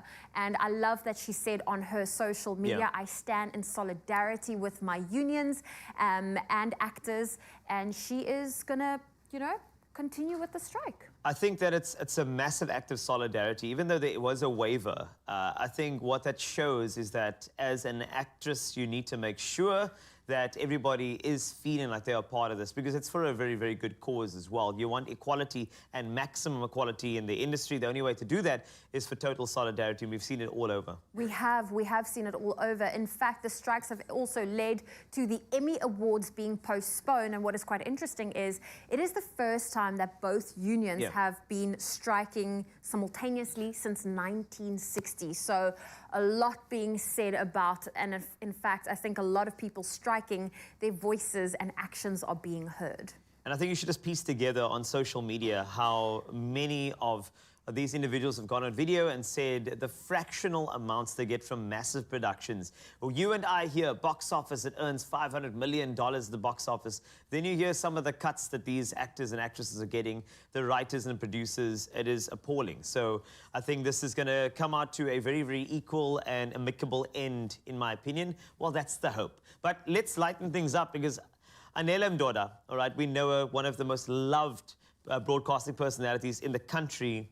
She's picked up on something. Now, I'm sure you've heard every football player is moving to Saudi Arabia. Oh, they're being offered. All right. All of them are like, that's it. So, you know, Kylian Mbappe, $1.1 billion to bring Kylian Mbappe over to Saudi Arabia. As soon as Anele heard that, she said, right, she's open to any sort of radio offer to Saudi Arabia. As long as it also is with all those zeros. Yeah, well, of course. like she wants the Saudi Arabia to also jump in and pick radio presenters for gigs in Saudi Arabia. And Anele, I stand in solidarity with you. Oh, listen, it's crazy how much money is being spent in Saudi, not only on the infrastructure and how they are, you know, plowing into building cities, but also footballers and hopefully radio presenters. Who knows? Who knows? All right, it could happen. Oh, you know, we chat about the strike, eh? A little anecdote. The plastic surgeons, all right, at the moment, I know you're jumping around a bit, have seen a surge in clients coming through for work done, because nobody is working at the moment, which means that if you want work done, now is the time during the strike, because you have time to recover. There we go. And speaking of plastic surgery, Kylie Jenner recently opened up about her plastic surgery and how she actually regrets it. I think I find it quite interesting, because she and her sisters, they were talking about having young girls themselves, and as the Kardashian Jenners, how they've actually created an unrealistic expectation of what beauty is all about. And she wouldn't want her daughter to have surgery done at a young age like she had. So very interesting coming from Kylie Jenner. And I think it sets a great example for any other young individual going into the industry. I mean, maybe you need to focus on, you know, just loving yourself first. And I mean, not that we judge anybody for any plastic surgery. You do you, boo. But I think what Kylie wanted to do is just set an example or a platform. The rest is up to the kids. But let's wrap things up with Michelle. You, of course, this individual from Everything Everywhere All at Once, one of the hallmark actresses in the industry, has finally wedded her fiancé of 19 years. That's right. If you think you've waited too long, look at Michelle. Finally, they are married. And I think it's also one of those good times where there's time, there's an actor strike, why not take the time and get married? And that's exactly what's happened. So well done to Michelle, an incredible actress. And of course, now with the nuptials on. So beautiful if you look at that on your screen now. Wonderful. Congratulations. I honestly don't know if I could wait 19 years. 19 years. That's fine. It's a beautiful time to wait. It's nice and balanced. Very balanced. Well, there you go. That's all we have for you today. We'll be back soon with more of the latest and what's trending in the world of entertainment. But as always, head on over to our social media pages and let us know what's got you talking this weekend. Definitely a lot to talk about, but right now we want to focus on some music, and finally we get to introduce you to the wonderful artist we have this morning, the beautiful Salome. She is a singer, a songwriter, entrepreneur, known for amazing talent in the music industry. So please, let's give her a feel-good welcome, everyone. Salome's in studio. Give her a round of applause. Yes. Listen, and the sound checks, they were amazing. We cannot wait. Thank you very much. And joining us is Michelle as well. Michelle, lovely to have you as well. Salome, we're entering Women's Month. Yes. It's a very important month. It's a month that we're very excited for. Definitely. You are hosting a concert this coming weekend in celebration of women. 5th of August. Let's chat about that. Yes. So I'm hosting a show there where first of all, I've invited a few ladies in business to be in the foyer. Normally they have like cheese and wine and on arrival. I wanted ladies in business. Michelle was the first person who actually came on board to do this for us. So, Michelle, you can talk more about your business and what you're busy with and how you fit in with my life. Yeah, how did the two of you link up and what exactly can we expect? Well, myself and Salome actually met like over 20 years ago. We've been clubbing together. Yes. And, you know, it was a very vulnerable time in my life, and Salome had a very great impact in my life, actually. And, you know, Salome was such a vibrant person as always. She would come into the club and she would literally hug us, and, you know, that vibrantness of her, that meant so much to me. You know, and today, representing my company, M&A Studios, we're a company based from Rugby, and my husband and myself, the directors of M&A Studios, we are so overwhelmed with the fact that we could represent Salome in the month of Mandela and into Women's Month, that we are so happy to announce that we will be giving Salome 67 pairs of shoes to nominate to a organization that you guys actually, yes, is one of the organizations you guys actually represent or support. Lucian, can you vouch for that, Lucian? So we will do the handover at the show, and we're not telling anybody yet who the organization is, but that is what she is doing in honor of me. Oh, and that's then awesome. Tell them, Mom, and what you're doing for me, man, the big surprise. We want people to feel what the two of us are feeling through life, you know, like the fine things. We want people that's getting the shoes to walk by faith and not by sight. Yes. You know? Okay, I like we want them to walk gracefully through life. Yeah. Because life can sometimes be tough, you know. Yes. And, you know, just a fraction of what we are doing, we're hoping that it will be something good that we do in a next woman's life, as Salome did in my life. Yeah. And the new collection, you need to mention and then you need to mention Sure, there's a lot to mention this morning, yeah? Okay, quickly, new collection. We've got a new spring collection coming in, the 1st of September, which we'll be naming after Salome. Yes, yes. As I said, I would want women to walk gracefully. Name on it. So yeah, it's a new Felly range that's coming out for ladies. Yes. So we will keep you updated. That's very exciting. I love the bit of secretiveness going on here. People want to obviously be part of this concert this weekend, because it's not only a concert, but it's, you know, focusing and putting that spotlight on women in business and empowering women as well as we go into Women's Month. Where can people go and get tickets? They can go on my social media page. You will get the number there where you can get the tickets on the 5th, this coming Saturday. There's the poster on screen. On the 5th of August, Saturday, Galaxy Westin. If you don't know where Westin is, Galaxy Westin, have you ever been? Yeah, I've been there. Yeah, of course. You've been? So you better come this weekend. I've shown you mooi gesiggie daar, man. You know, with the ladies. Okay. I want to show off, man. You want to show off a little bit? Yes, you can actually be my bodyguard, you know. I like that. I like that. I like that. That's fine. We'll be there. We'll be there. I'll donate my time. Listen, thank you very much for being here, and thank you very much for the work that you do. We can't wait for it, but now we want to get to some music, because, you know, your voice, we just need to wake Mzansi up, and you've got a big song for us. Yes. Yes, I do. I'm doing this one for Carl. For Carl? Yes. Okay, Carl, this one's for you, buddy. No, I'm kidding. Natural Woman by Thank you Aretha so much. Franklin. Thank you, Michelle. Salome, band, lucky to have you guys. Take it away.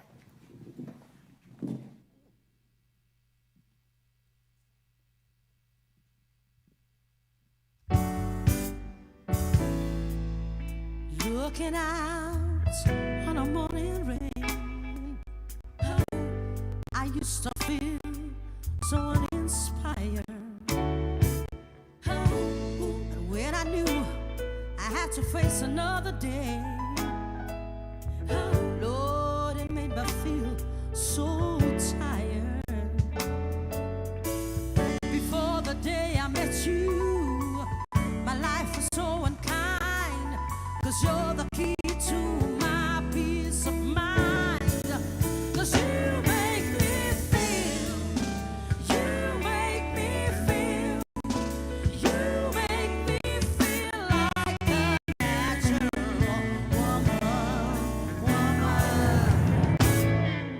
when my soul wasn't the lost and found. You came along to claim it, yes you did. I didn't know just what was wrong with me, no I didn't know, till your kiss helped me name it. Now I'm no longer doubtful of what I'm living for, and if you make me happy, I don't need to do more, 'cause you make me feel, you make me feel, you make me feel like a natural woman.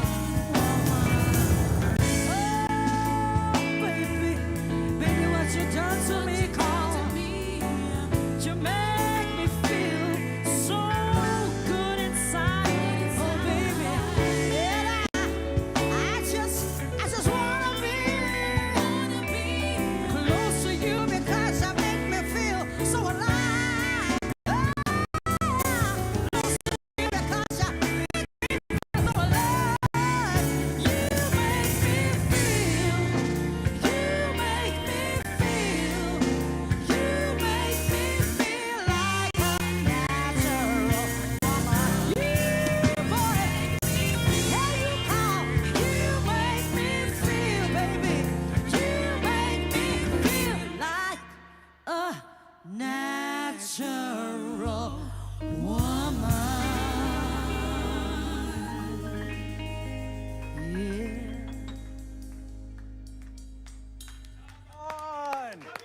Come on! That was for me. You know what? I was standing here and I saw Salome was gesturing towards you, Carl, but you almost didn't want to make eye contact. The It thing was is, too much for you. It was. There was a beautiful moment with the 67 pairs of shoes. Yes. Then I saw Salome invite you to Galaxy in West End, which you will never come back from. And then, now I'm here feeling like a natural woman. Salome, this is what you do to me. Yeah, you feel like a natural You make woman. me feel so good Can inside. somebody get a tissue for Carl, please? Oh my word, I'm fine. I'm fine. That was awesome. Salome, you are such That's a superstar. good acting, eh? That was, well, that's not acting, that's real. That's real. He's emotional right now. And this is what we can expect from your concert this weekend. Yes. Lots of emotion. I think you should be there. Because if he's there, everyone else is going to cry as well. Look at him. All right. Salome is not going to go anywhere. We've got two more epic performances. Stick around. Pasca Putanesca coming up in the kitchen. It's going to be amazing. And of course, we are still talking about self-love. And one woman that knows about self-love is Salome. We are going to do that through gardening, though. Yes, we're going to do that through gardening, though. So that's all coming up on your Feel Good Breakfast Show. Let's take a moment. Carl, take a moment, my friend. We'll be back right now. You make me feel like a natural Expresso presenter.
It's my feel-good breakfast show.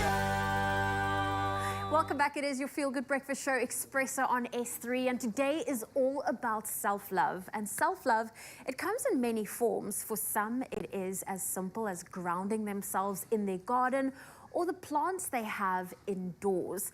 Now today in studio to help us unpack this little topic, in fact, it's not a little topic, it is a big and important one.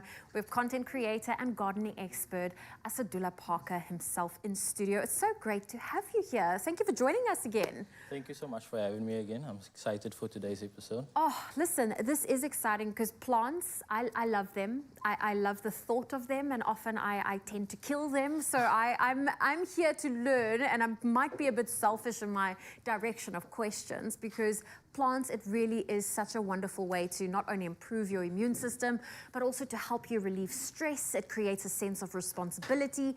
It enhances the sensory system and so many others. But Asadullah, I want to know from you, for someone that is starting off with, what would you recommend in terms of looking for a plant when they go to a nursery? What is a great plant to get your fingers going? Okay, if they want to start growing indoors, right? You know what, you want to have house plants to beautify your home and make you feel that good energy, you know, then I would go with a Montessori deliciosa, also known as delicious monster, also known as cheese plant. Ah, do people call it cheese plant? Swiss cheese plant. Swiss cheese because plant. it has holes in the leaves. Okay. And you'll find this common across all the nurseries, that they all stock this plant, and that's because it's so easy to grow. You just need to make sure that you have adequate lighting, which is a window. So they don't like direct sunlight, but they do very well in direct sunlight. And then when it comes to outdoor gardening, if you are growing for sustenance, vegetables, herbs, I would highly recommend growing a chili plant, because that plant is very forgiving. It's very hard to kill a chili plant. Okay. And mint, because I remember trying my own herb garden and everything else burnt in the sun and died, but the mint went crazy. Was it close to maybe a tap? It grows really well. It likes moist. It was close to a tap. Yeah. So with a chili plant and mint, it's something that we don't use a lot of. So even if you don't get it right, maybe you don't grow it very well, the common household doesn't consume that many chilies. So even if you don't grow the chili plant or the mint that well, you produce more than you consume. So that's very nice. Oh, well, there we go. So, of course, when it comes to tending towards your plants, whether it's indoor or outdoor, is it a case of potting soil being one size fits all, or do you need to look out for specific things when you get your potting soil? So generally, most vegetables love a loamy soil, and when this loamy soil is a kind of in between sandy soil, which is very loose and wild draining, and clay soil, which holds a lot of moisture. So you know, in gardening we use this doing the sausage test to find out what is the ideal soil. So you'd take your soil and you'd form a sausage with it. Okay. Right? And it's supposed to, if it creates a sausage, if it holds that shape, it's good. But if you try to bend the sausage, it breaks. So that means it's not that much clay that it will bend. Okay. And it's not that sandy that it doesn't form the sausage. So that's the perfect ideal soil. And then there are exceptions, like carrots like a more sandy soil, roses like a more clay soil, things like that. So it's all about the type of plant you're trying to nurture. Yeah. And I believe you have a little bit of a demo to show us today. What would you like us? Because I mean, for me, I'm here to learn any tips and tricks I can from you. Okay, I can offer some tricks. Like if you're starting off, I brought some of my chili plants. They are a bit small because they are not in season yet, so they're still busy growing. That's something also as a newbie gardener to be conscious of your seasons. When you're planting seeds, if the weather is too cold, and it's a warm, loving plant, it might not grow too well or might not grow at all. So I have chili plants over here. And then this is also something that you could get by nurseries, a lettuce pack. So this is a variety of 6 different lettuces. And it's also a situation where if you are growing these 6 lettuces, you will be producing more lettuce than you'd normally consume if you're having it on a sandwich or whatever. If you're somebody that has salads daily, though, then might not be enough. You'd want to plant more. Or you could give it to your neighbors or your friend. Be generous with your Oh, produce. yeah, I love to do that as well. People come in to visit the house and they see your beautiful garden, and you sharing that love with them. You know, you put a lot of love into your garden, and when you share that vegetables with them, it's, you know, you're sharing the love, literally. And I've been on the receiving end. My uncle has a lemon tree, so I get a lot of lemons whenever they come to visit, and I love it. Absolutely love it. And then for those newbie gardeners that have a problem with overwatering their plants, I don't know if you'd recognize this bag. I do. Those are the Woolies black shopping bags. Yeah. That we always forget and then have to buy more. Yeah, so I like using these bags. Firstly, when you grow in, this is rosemary, by the way. This is another herb that grows very well. Give it some time to grow, and the bush will be that big that it will produce more rosemary than you could consume. So then you always have a constant supply of rosemary, whereas buying a piece like that at the store will be like 15 to 20 rand. You know, it's something, you're saving that trip to the store, you're adding flavor to your food, you're saving money. And you'll always have rosemary in your garden. Yes. Oh.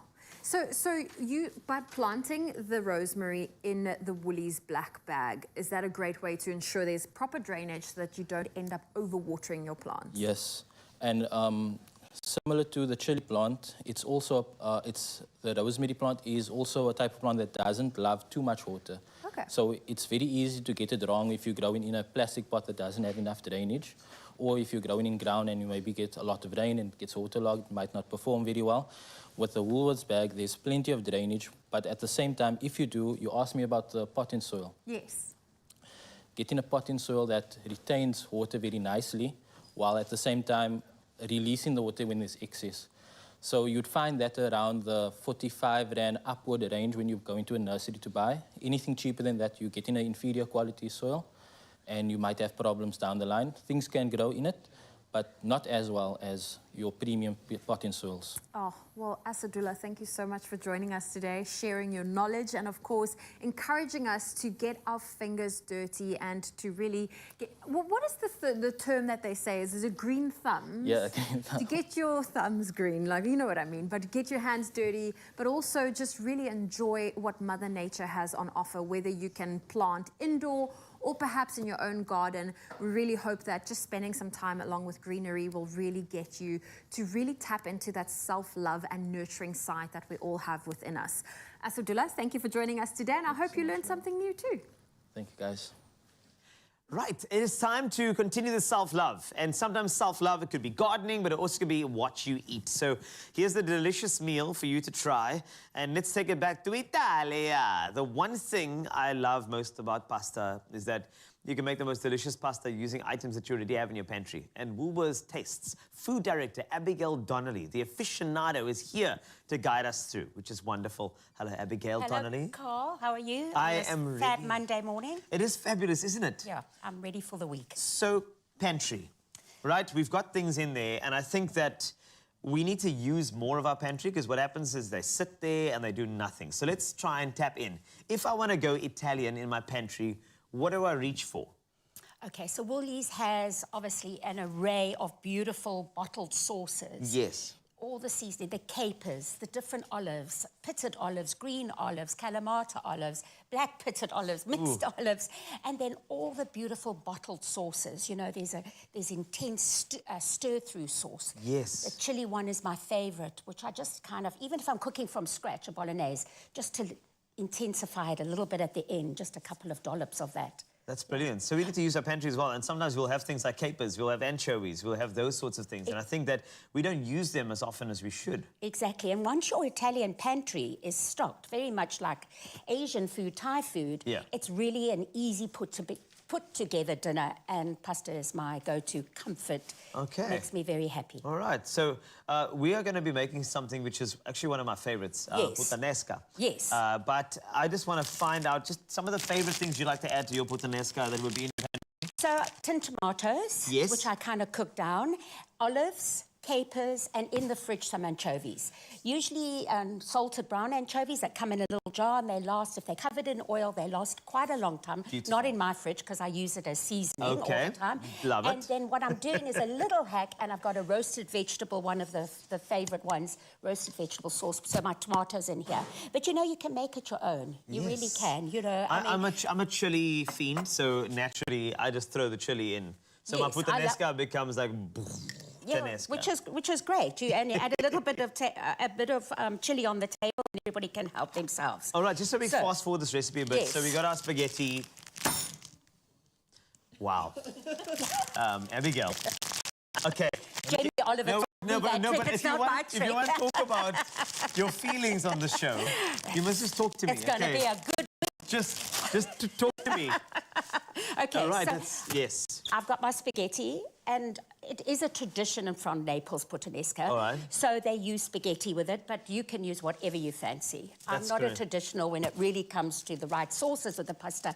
I just cook what I love and what's in my pantry. You know, tagliatelle, macaroni, aggression, all of those things. Yep. Perfect, okay. Just asking for a friend. Yes, so a little bit of oil if you fancy in the water. Okay. And then I'm just going to push it down there. And Lovely. then we'll just Are you get going to leave it that way? Well, no, when it gets a little bit I'm saying soft. that sometimes people like... Otherwise- What do you think about people who break it in half because they're having a No, tough that's Monday? wrong. Okay. No, then I'd rather use pen. Just the way you just did the whole thing there, I was scared. No, it's going to get a All little right. soft, and I'm going to push it down. Okay, so simple. I've got some olive oil in the pan. As I always say to you and to everybody, is that start with an olive, just a normal olive oil. And then you can always add your, like, more kind of special treat olive oil, the extra virgin olive oil Any at the reason end. why? For flavour. Flavour. And it's got a high smoky point. You don't want to lose all that flavour. Love so a it. little bit of olive oil. I like to use And a we're lot going to a cast iron, a pan like that? Yes, cast iron is my favourite. Always love a cast iron pan. It, I don't know, it just seasons the food. It caramelizes food for me better. I love yeah. this part of cooking. So a little bit of garlic. Remember not to make it too nutty. We don't want to go too nutty.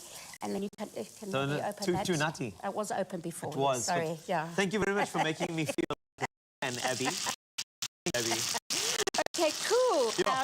It's a pleasure. I felt good about that. Thank you. Is there anything else you want me to open? So there we go. Maybe the capers. The Maybe capers. they haven't been opened. Right. Yeah. And then what I like to do, my gran me a always second. used to do it, is in the tins. You know, the tins of tomatoes got it. and everything. Just give it a There we go. swirl. So just to make the sauce go a little bit long. Oh, I hope that did that right. Yeah. Just to make the sauce go a little bit open it longer. if And you then want you've got a anything nice else clean jar for the recycling bin. Oh, that's great. Okay. Look at that. And then this is one of my favourite freezer That's everybody's favourite. staples. That's So a dry it's not, favourite. it's not only the pantry, it's the freezer and the shelf. And this is just incredible, delicious. Oh, yes, we know. Full on butter. Oh, yes, we know. Garlic bread. You know what? This is the saviour. When you don't have enough meat for people, you just put a couple of these on the braai, and you just say, no, and you eat the bread first. Like, you know the meat eaters in your braai group? Like, let them have the chops and that sort of thing. But this thing over here, you leave it on the table, get people full. Okay, then they well, don't want I'm to not coming eat the to meat. your braai. But as long as you've got enough. No, I do. Don't worry. I've got a lot of cool. tips and also a lot of cans that I can open for you. So these have been pitted already with... Yes. Oh, yes, cans. Yes, That's thank correct. you. You're welcome. Slow on a Monday morning. So they've been pitted. They've been pitted. That's so correct. you can give them a little chop or smash, but no one's got time for that. No. And this is going to add the briny and the pungence, and yeah, it's going to be... It's a lot like you, if you think about it. Briny and pungence. Briny? But in the best way possible. Okay, cool. I mean, Brian, if Briny Brian was means- personality, I don't know. you be that. Cool. And then capers, because I know you love capers. but I do. put in I'm this- actually from Cape Town originally. That's why. Gee, so how long did it worked. take you to make that? It's been a while. It's a long time. I was looking at it earlier, and it's like a formula waiting for the right moment. And then, Oh my gosh. that's it. Okay, Yes. cool. Okay, so capers, Yes. beautiful, salty little briny things. I love them. They're which add a seasoning little too. bit of seasoning. And then don't throw away this juice, the brine, because you can put it in cocktails if you want, or your salad dressings. Because it just Okay. adds that... I love thought you were it. going to sip it now. That would have been No, let's not go No, that not yet. Okay, and then, yeah, so you just bring it to the boil. Okay. And then I have the white pickled anchovies, which are very acidic and delicious and because of the pickling.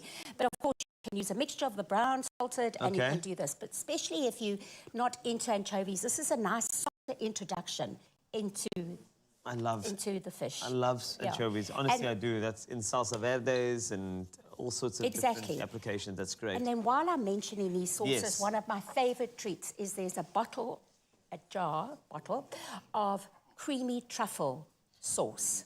And that's just over pasta with maybe some fried mushrooms. It's just delicious. Okay, well, I'm going to let you continue this because we've got the recipe on expressoshow.com if you want any of the details. There's much personality in the recipe, but you can try. Think about Abigail and then read the recipe and go for it, because Woolworths is making it easy and convenient by offering a range of Italian products to bring a taste of Italy into our very own home. Shop authentic and more. Woolworths, in-store, online, and on the app. And make sure you have people who can open the cans. And people who can cook.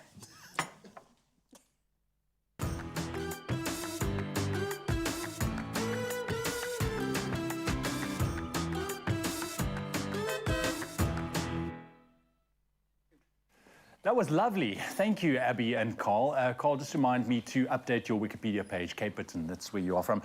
We're going to take a very quick break. Stick around with us. We are still focusing on the topic of self-love. Now, sometimes self-love is a difficult thing to achieve, so we're going to help you through some mentorship this morning. Stick around for that and a whole lot more. And also, we're going to be sprucing up your spaces. Zoe's excited to show you exactly how you can just reshuffle a couple of things in your home to make it absolutely perfect just for you. Carl, what's happening here, buddy boy? We're just plating the dish, though, that we had with Abigail and I. That's what were you telling us what's going on? Sorry, I apologize, man. Did I distract you? Whoops. We'll be back after the break.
It's my feel-good. Welcome back. It is your Feel Good Breakfast Show. It's Expresso right here on S3. And joining us on the stage right now, we have Andrea Soulstar, Anthony, and Zia Felice. They are backup singers, but today they will be taking center stage with their beautiful vocals. I love that. I mean, I'm going to start off with you, Andrea. You know, you started off, well, I don't want to say starting off, but as a backup vocalist, you learn so much, and now you're taking center stage. How would you say you've grown throughout your musical journey? Wow, it's been a journey. I think I've gained a lot of experience through all the artists that I've worked with. And being a backing vocalist is such a skill. It teaches you discipline, and I feel like that's a solid foundation for any singer. So whoever thinks that backing vocals are like a waste of time or whatever, it's really not like that. It's an important part of a performance and for an artist. Definitely, and I mean, if anyone, you have to mold and be that perfect support Yes, exactly. to the main artist. Yes. It's an incredible and a crucial skill to have. It is, yes. And for you, Zia, how do you find you've grown since, you know, starting off where you did to where you are now? Wow. I've grown so much, especially because of this woman standing next to me. She's taught me so much, like harmonies and discipline, like she said, and it's life lessons, basically. Yeah, it is life lessons. Yeah. Now, as a singer, songwriter, bass player, multi-talented individual, are you planning on releasing any music of your own? Yes, I am. I'm just going to say soon. Okay. Because we are working on some things. Watch the space. There you go.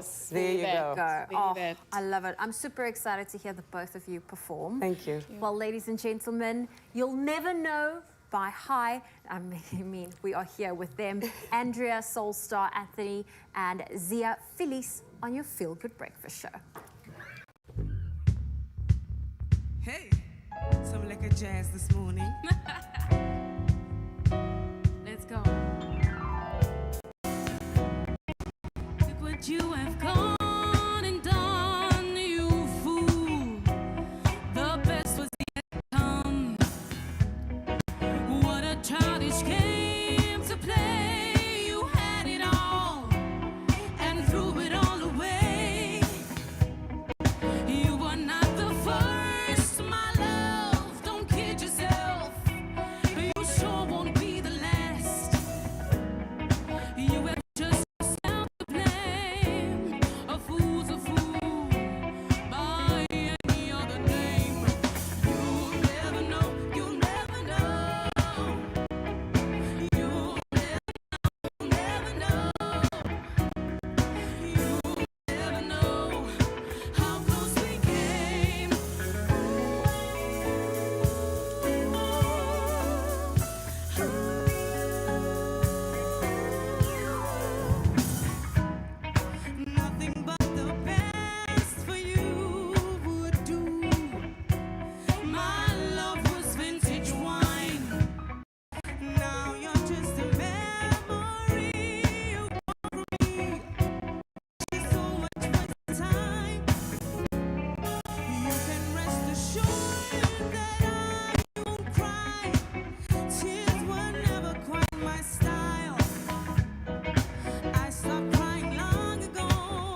Yes, Andrea and Zia live on your Feel Good Breakfast. You'll never know that they were backup singers at all. They took front and center stage. We love it. Stick around.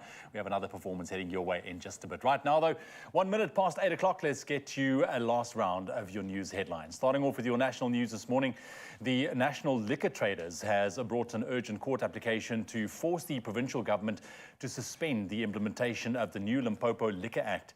Now, the new liquor trading hours are set to take effect in August, despite the pending court challenge, and the new law would ban the sale of alcohol from midnight.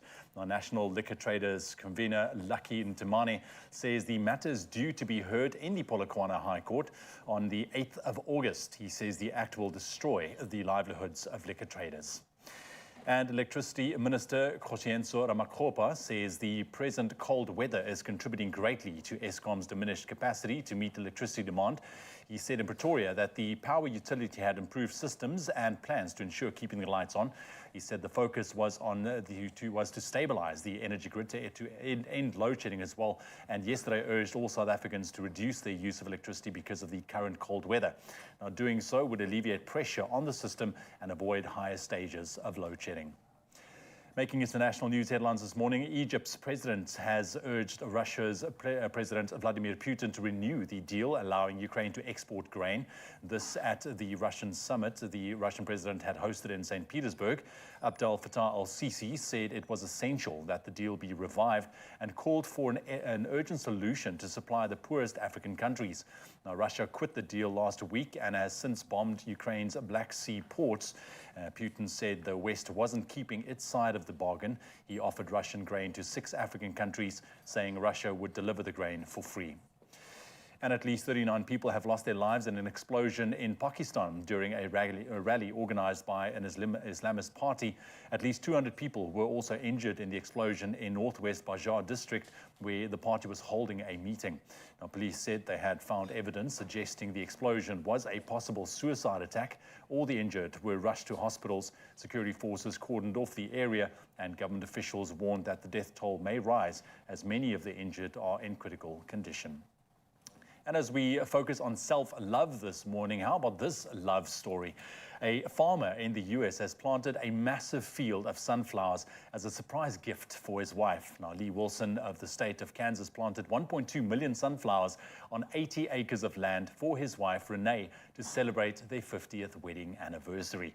Now, with the help of his son, he secretly planted the field back in May.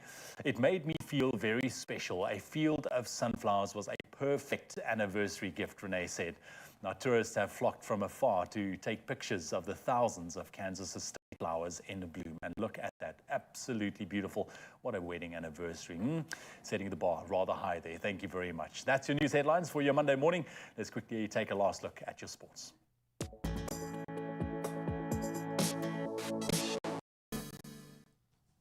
Thanks a lot, Ewan. Let's take a look at the netball action. Let's start there in their Pool C clash at the World Cup. The Springboks Proteas faced their first defeat against Jamaica at the Cape Town International Convention Centre. Despite a spirited crowd, Jamaica's dominance was evident as they secured a 67-49 victory, leading in all quarters. The Proteas finish second in Pool C and will now advance to the preliminary stage, which is called Pool G.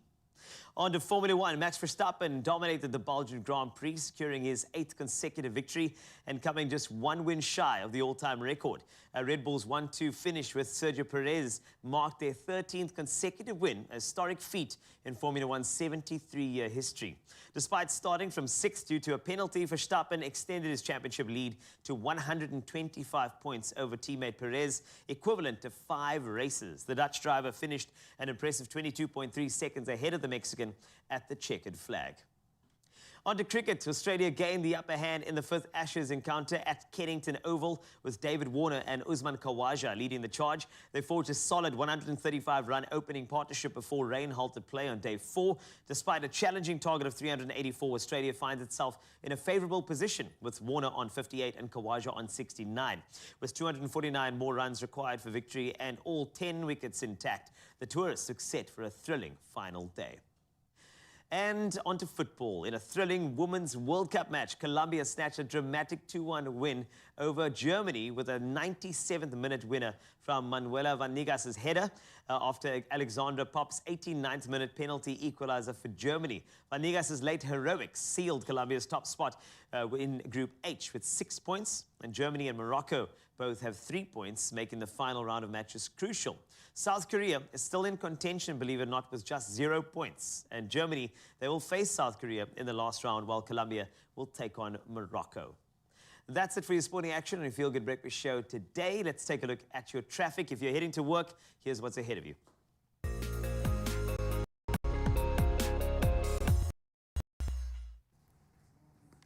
Thank you, Wasty. Let's start off with traffic in Johannesburg, Soweto. There's a vehicle on fire on the N1 North. Please do approach with caution when passing by. And if you're in Johannesburg, there's protesting on the N12 highway between Lenasia and Eldorado Park. It appears there are many protests happening in and around Johannesburg, so please travel safely while on the roads. Then moving to Cape Town in Hazendal, there's been an accident on the N2 outbound before Jan Smuts. The left lane is closed, no delays being reported, and that is your traffic for this morning.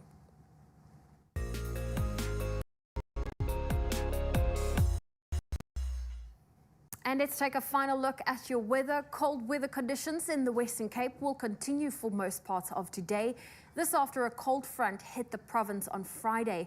Heavy rainfall occurred over the weekend in Cape Town, the Cape Wine Country, the West Coast and along the Garden Route. Snow fell at Ceres, the Matroosberg and in high altitude areas of the central Karoo. A light cold front moved in over the Western Cape last night, and the results have been light to moderate showers, which should clear up by this evening. No rain is forecast for the Western Cape for the rest of the week. The SA Weather Service has also issued warnings for winds and waves causing disruptions to ports, harbours and possible coastal infrastructure damage between Plettenberg Bay and Port Edward. Damaging winds are also forecast, which could cause problems for high-sided vehicles on prone routes and localized damage to settlements over the southern parts of the Eastern Cape. Let's take a final look at your temperatures today, starting off in Polokwane. Your low is 4, your high 20. Mbombela sunny with a low of 8, a high of 28. Pretoria 319, Johannesburg 1 reaching a high of 15, Mahikeng 0 reaching a high of 18. Klerksdorp -2 reaching a high of 15, Kimberley -3 with a high of 13 for today, and Bloemfontein, brace yourself, a low of -6 and a high of 12. Richards Bay 12 with a high of 22, Pietermaritzburg sunny, a low of 4, a high of 19, Durban 12, 21, Mthatha 4 with a high of 18. A sunny day for East London, 10 reaching a high of 18, Cradock -2 with a high of 14, Kebega, your low is 10, your high 15. George 5, reaching a high of 14. Cape Town 6, 15. Worcester 2 with a high of 13. If you're in Sutherland, -4 is your low, 6 your high with some rain. And Uppington, a low of 0 and a high of 16 degrees Celsius. That can be expected for today. Well, those are your temperatures. Before we wrap it up, let's take a final look at your sunrise views. Juan in Stilbaai is currently on the beach, enjoying the sun reflecting over the ocean, and just had to share this beautiful image with us. Then Mersha in Karega is overlooking the peachy tones between the trees, and we love that photo. Hitesh in Waterfall City snapped this photo. Look at the sun peeking between the naked branches. And Shakira in GQ is out and about overlooking the city, and shared this video with us while enjoying some hot coffee while looking at the city lights. Well, clearly there's no load shedding. Well, if you have a good morning photo to share with us, or perhaps a video, do so on 063 408 8863. It's a beautiful day today. We got our Jacobs. Give me a little cling there, Ewan. And we are still doing the self-love thing. It's so important. We've been tracking through so many ideas, but how about just the simplicity of empowering yourself? We've got the details with the best expert for you in the next couple of minutes. I love how I say the simplicity of empowering. Simplicity of empowerment. Simplicity. Hey? And then we also delve into another round of would you rather. The question is, would you rather earn or inherit? That is it. Think about that one for a second, mill it over, and we'll have a discussion around it. Would you earn or inherit, Carl? I'm getting lost in this coffee. We'll see you after the break. Stick around.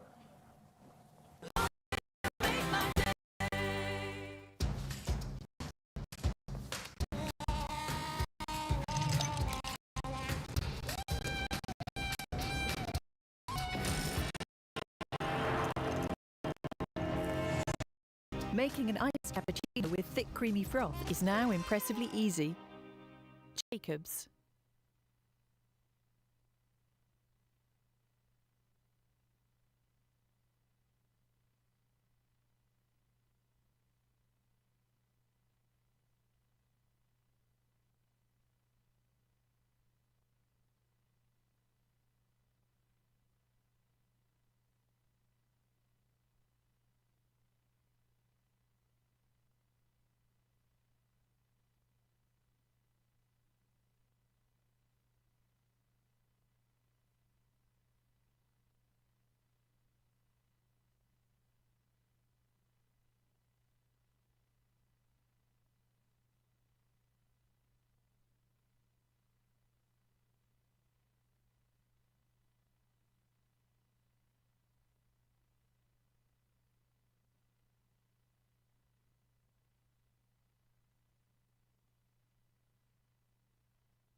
It's my feel good.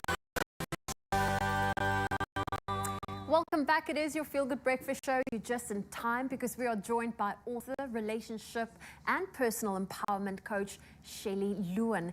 And we are about to explore the journey of self-love through self-mentorship.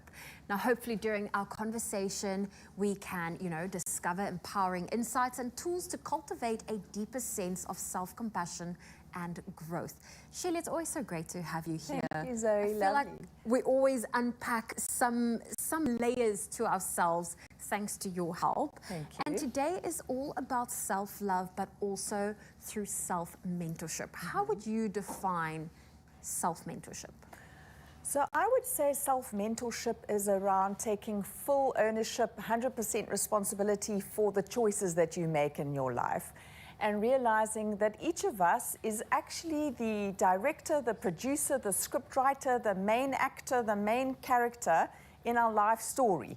So sometimes we behave as if we're the sidekick or the love interest, and we don't make choices that are best for us or that empower us, is that we put other people and their well-being or their priority. We sacrifice our sanity, our dignity, our well-being, and so for me, self-mentorship is about taking 100% ownership. And you can't always choose the circumstances that happen to you, but you can choose how you respond to the circumstances. And that is for me what self-mentorship is about. It's about being your own best friend.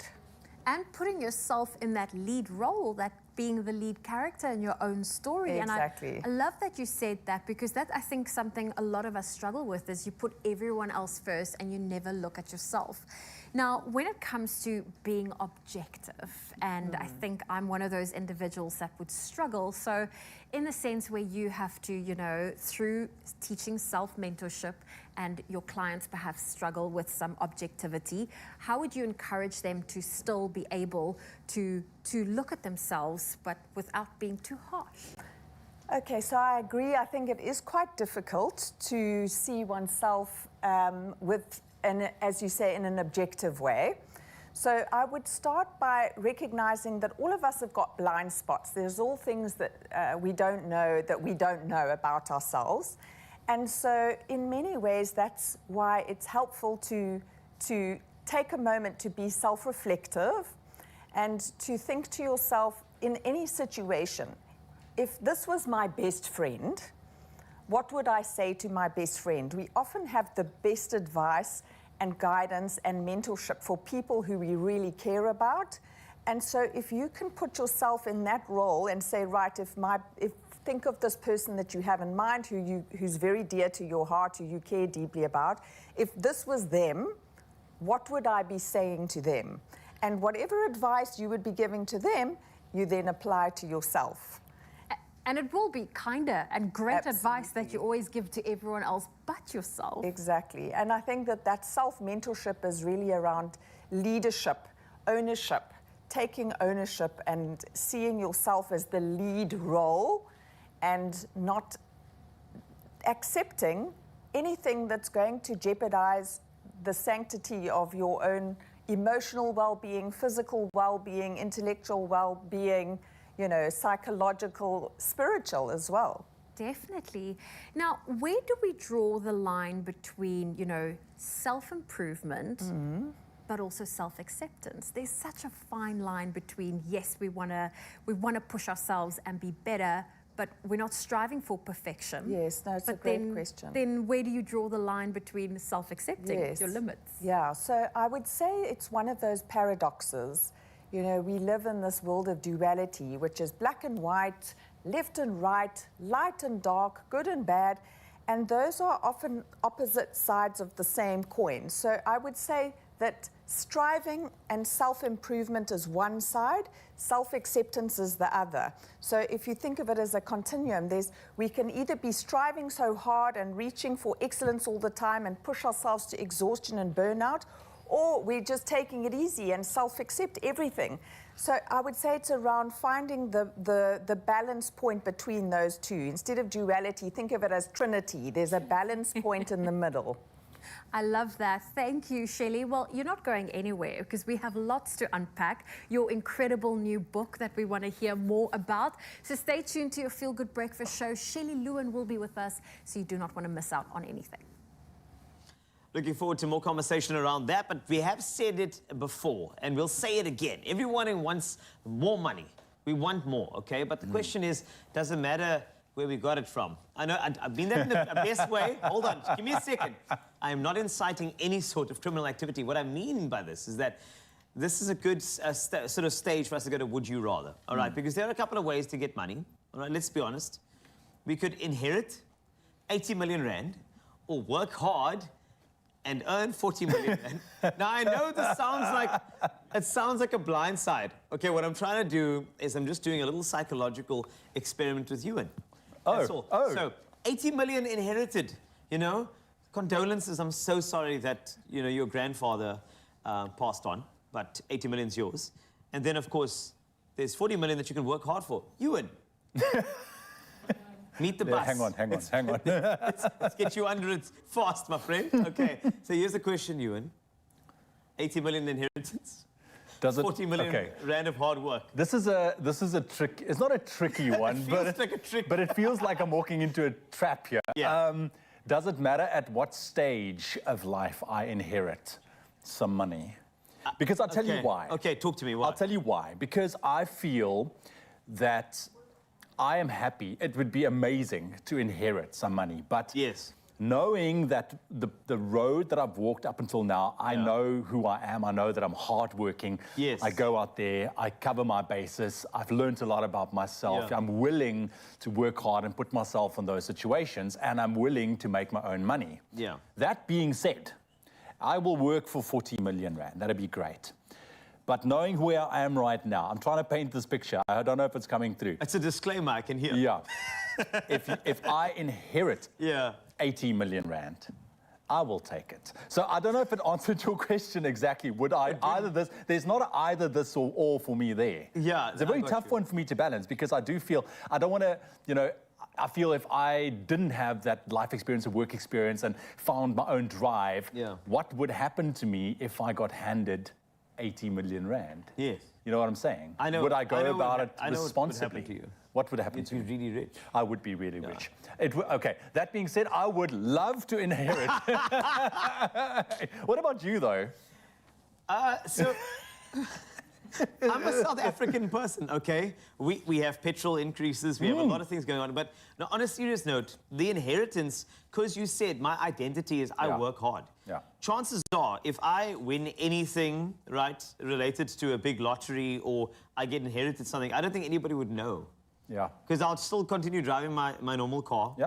I will continue with life as per normal because I know Continue for a going to fact work. that there's a thing that you don't hear a lot in communities, and that's generational wealth. And if you get an inheritance of that number, you can actually start blessing generations after you. Yeah. I will continue working hard. I work myself to the bone. I don't mind that. But I think that I'd love to inherit that 80 million because I know what happens with it. I know that I can bless it on to the next generations. And I think with regards to looking, you know, at your older age one day, retirement, you know, taking that stress off your shoulders. Of course. Then again, if you work for 40 million rand, you'll also probably be fine. You'll be okay, exactly. Yeah, you'll be fine. It's the difference. But let's take a look at the social media comments that came through because I think this is going to be quite intriguing. I have a feeling it's going to be inheritance all around. Let's see. All right, let's see. Right. Linda says, number A, then it's easier to make some cool decisions to make more and make your inheritance work for you.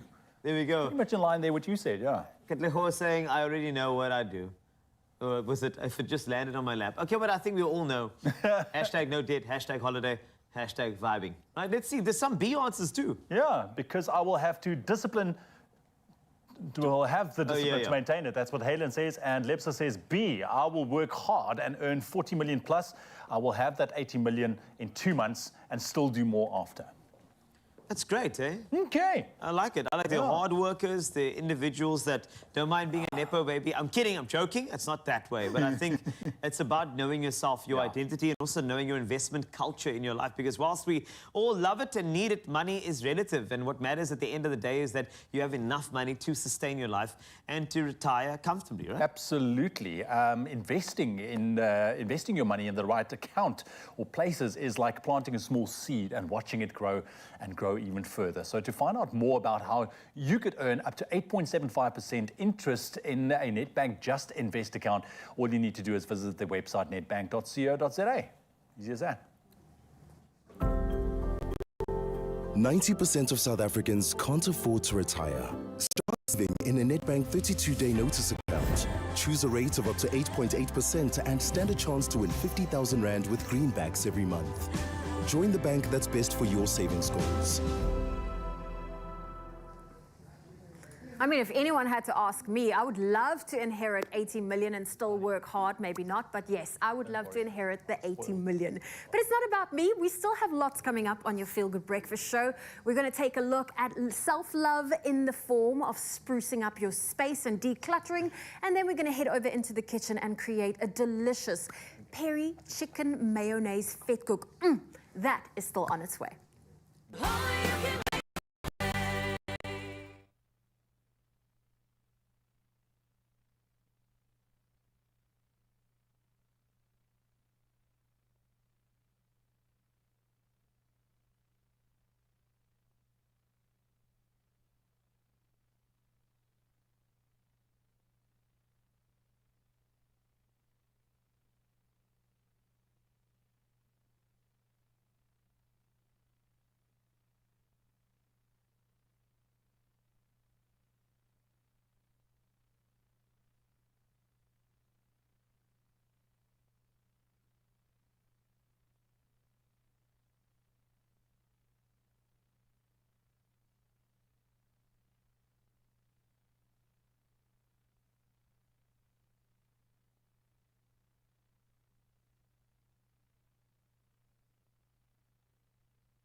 It's my feel good.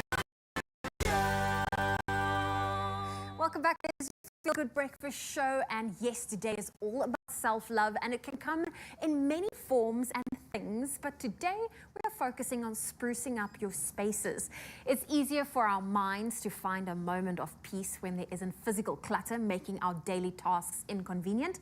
And today we are joined by cleaning and decluttering expert Luke India Ramos to give us all the tips that we need.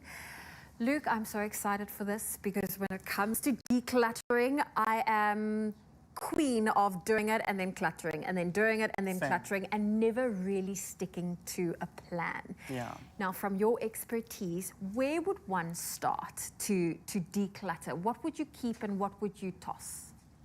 I think Marie Kondo created a very good concept when it comes to decluttering. Does it spark joy? So if you start your decluttering process, let's say, for example, you're going through your wardrobe, take the items, look at it, and you do an emotional decision-making process and say, does it spark joy? If the answer is yes, then obviously keep it. If the answer is no, toss it. And Yeah. there's no maybe pile. No. And the same concept can be applied when it comes to pieces for your common living spaces and also when you make new purchases. If you find something in a store, if you want to buy it, ask yourself, does it spark joy? If the answer is yes, then obviously buy it. If the answer is no, then don't. Because that way you avoid bringing things in, adding to clutter and things that may not go with your aesthetic preference. And that is what we all want. We want that Yeah. picture-perfect Pinterest Exactly. home, but our homes don't always get to stay that way. Exactly. Now, your expertise, I want to know, I often do the whole thing. I go to the store, I buy all the clear containers, and I end up bringing more clutter into the home by Yeah. trying to declutter. But what are the ways I can better organize and declutter my home without breaking the bank? What are the budget-friendly ways Yeah. I can do that? So I think always try and find, recycling is always a good way to do this. And I mean, we all buy coffee, so we always have coffee jars, mayonnaise, we've got mayonnaise jars. So I like to take those things, wash it out, and then use it maybe to store office supplies, use it in your kitchen counters to store utensils, spices, dry goods, etc. I know my makeup table in my bedroom is filled with glass jars that has makeup brushes in. And then another cool one in the kitchen, for example, is let's say you don't have enough cabinet space to store maybe, let's say, pots or pans. Creating a pegboard or hooks on your walls in the kitchen is a good way to store frequently used pots and pans. And that not only frees up some cabinet space, but it also creates a nice decorative element in your kitchen. I love that. Yeah. I really love that. You know, utilizing the wall space a little bit better. Yes. Now, I want to know from you, when I declutter, it's almost like I get a bee in my bonnet. I don't just do one drawer at a time. I feel like the whole kitchen Yeah. must end up on the counters and then repack away. Is that the way to go about it? Because I end up super overwhelmed and then the house is a mess. No. What should I not do when decluttering? Well, first you need to set goals for yourself of what it is that you're looking to achieve when you're decluttering. Otherwise, you're just going to go into this and then without a plan, you're not going to end up getting the results that you're looking for. And then speaking about that maybe pile that you mentioned earlier, when decluttering, avoid a maybe pile because chances are those things are definitely going back into your living space. So make a decision, yes, no, simple. Oh, I love that. Now, when it comes to decluttering, we've worked hard. How do we keep it clutter-free? Yeah, I always say, put it back where you found it. I know in the morning we're all rushing to get ready for work, so now you've taken all of your toiletries out of the cupboard and you're just leaving it there on the base, next to the basin, and then come tomorrow morning, it's still there. So what I always try to do myself is in the evening before going to bed or settling down, go in room by room and decide and pick up whatever's on the floors, pack away toys, clothes, that toiletries that you used this morning, put it back in the bathroom cabinet, jewelry, etc. Walk around, look for things that are not on its spot and put it back where it's supposed to be. I love that. Yeah. Is that how you would say you practice self-love? Yeah. Going through your space, making sure everything is on its place. Yeah, because then it looks and feels the way that I want it to be all the time. Oh, I love that. Luke, India Ramos, thank you for joining us today. Thank you. Thank you for sharing the incredible ways on how you can declutter your home. And it has been proven that you are more productive in organized spaces and less cluttered spaces. So perhaps if you find that your creativity is maybe a bit blocked, look at the environment around you and maybe consider decluttering somewhat. Yeah. Yeah. Yeah. You know, it's you know, this is one place where you can see Zoe super excited is when we talk about, you know, organizing a room or a space. Yes. She just loves that. Or Yeah. even getting more things to add to it, like a PlayStation, Yes. an iMac, Yes. a MacBook, or maybe a VR headset. Oh, please. I mean, okay, you know, we're talking about all these things, but if this is some of the things that you really want, then now might be your lucky chance. OctaFX, South Africa's most reliable trading platform, is turning 12, and to celebrate their birthday, they are giving you, yes, you at home, the chance to win some epic prizes. Oh, yes, and it's not clutter. These are prizes. So the contest has officially started today, and the competition is open to both new and existing users. So if you don't have an account, just download the OctaFX app and register an account. To enter, all you have to do is trade at least 2 lots from today until the 14th of August. 2 lots equals, 1 ticket for you for the competition. So the more lots you trade, the more tickets you get, and the better your chances of winning one of those awesome prizes. Absolutely. Sounds like an incredible deal. Now, whether you're an experienced trader or have always been interested in getting started, then there really is no better platform than OctaFX. They have all the educational tools, the materials they provide, just easy trading for you. And we speak about trading being easy, but it's not. It is quite complicated, but if you have the right tools, you can go ahead and trade like an absolute pro. So don't wait any longer, because now is your chance. And we want to say good luck. Oh, thank you, gentlemen. Well, listen, we are taking a quick break. When we get back, Shelly Lewin is still with us, and we're going to take a look at how you can build better relationships around you. And of course, we're going to spend some time in the kitchen. Look at these delicious fit cooks. These are not just any fit cook. It's Peri chicken mayo fit cook. So that we are going to be whipping up, so stay tuned.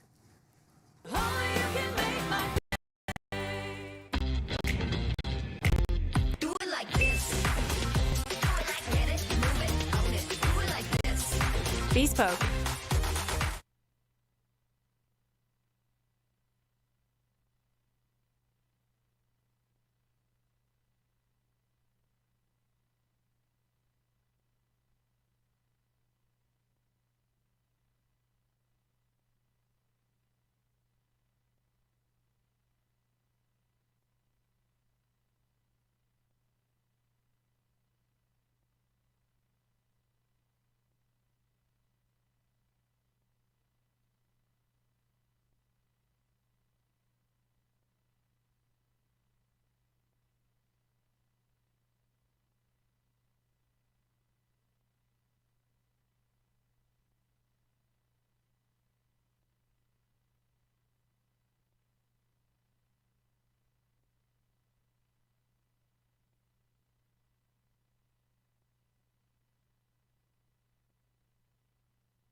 It's my feel good. Welcome back to it. You tune into your Feel Good Breakfast Show, Expresso right here on S3. What a Monday morning, filled with advice, and we're not stopping there. Right now, relationship, personal empowerment coach and author Shelley Lewin is back in studio with us to share her brand new book titled Uncomplicated Love, a step-by-step guide for building a thriving relationship. I love the title.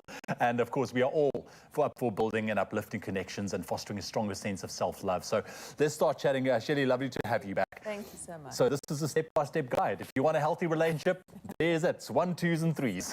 Yes, it is a bit of a guide, exactly as you say. So there's a lot of self-reflection activities as well to help people through the process. Yeah. Tell me about this journey and why you decided to go on it. Because when we talk about relationships between people, between partners, sometimes the landscape can look a bit tricky and complex, right? And this book is there to guide us through. Why did you start and write this book?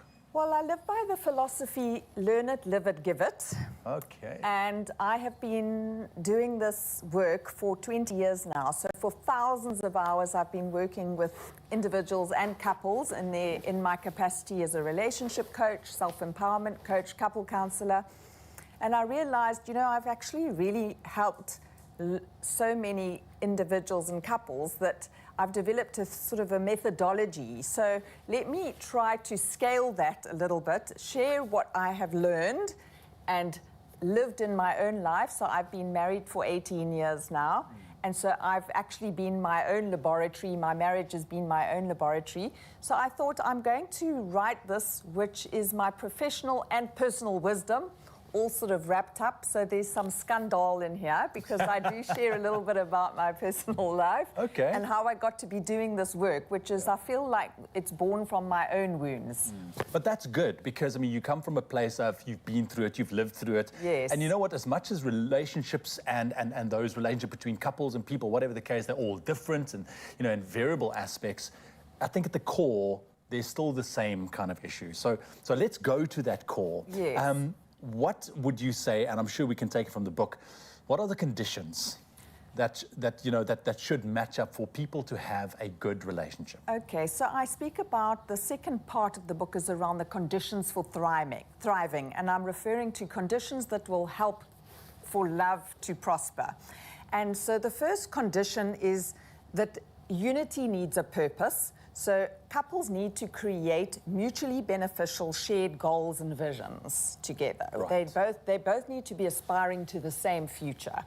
The second is for us to get out of our own way and stop being a barrier to love by identifying all the beliefs that we have, the outdated fantasies that we have about how we think love should be based on movies and unrealistic expectations that we've developed from Hollywood and romantic dramas that we've been watching our whole lives. How many times in a relationship have we seen it's like, oh, but can't you be more like that in that movie? Exactly. It's a movie. The third condition is to begin with you, which is around you becoming an empowered individual so that you don't get involved in dynamics where someone's trying to overpower you or disempower you. So it's around begin with me, realize where you are potentially disempowered.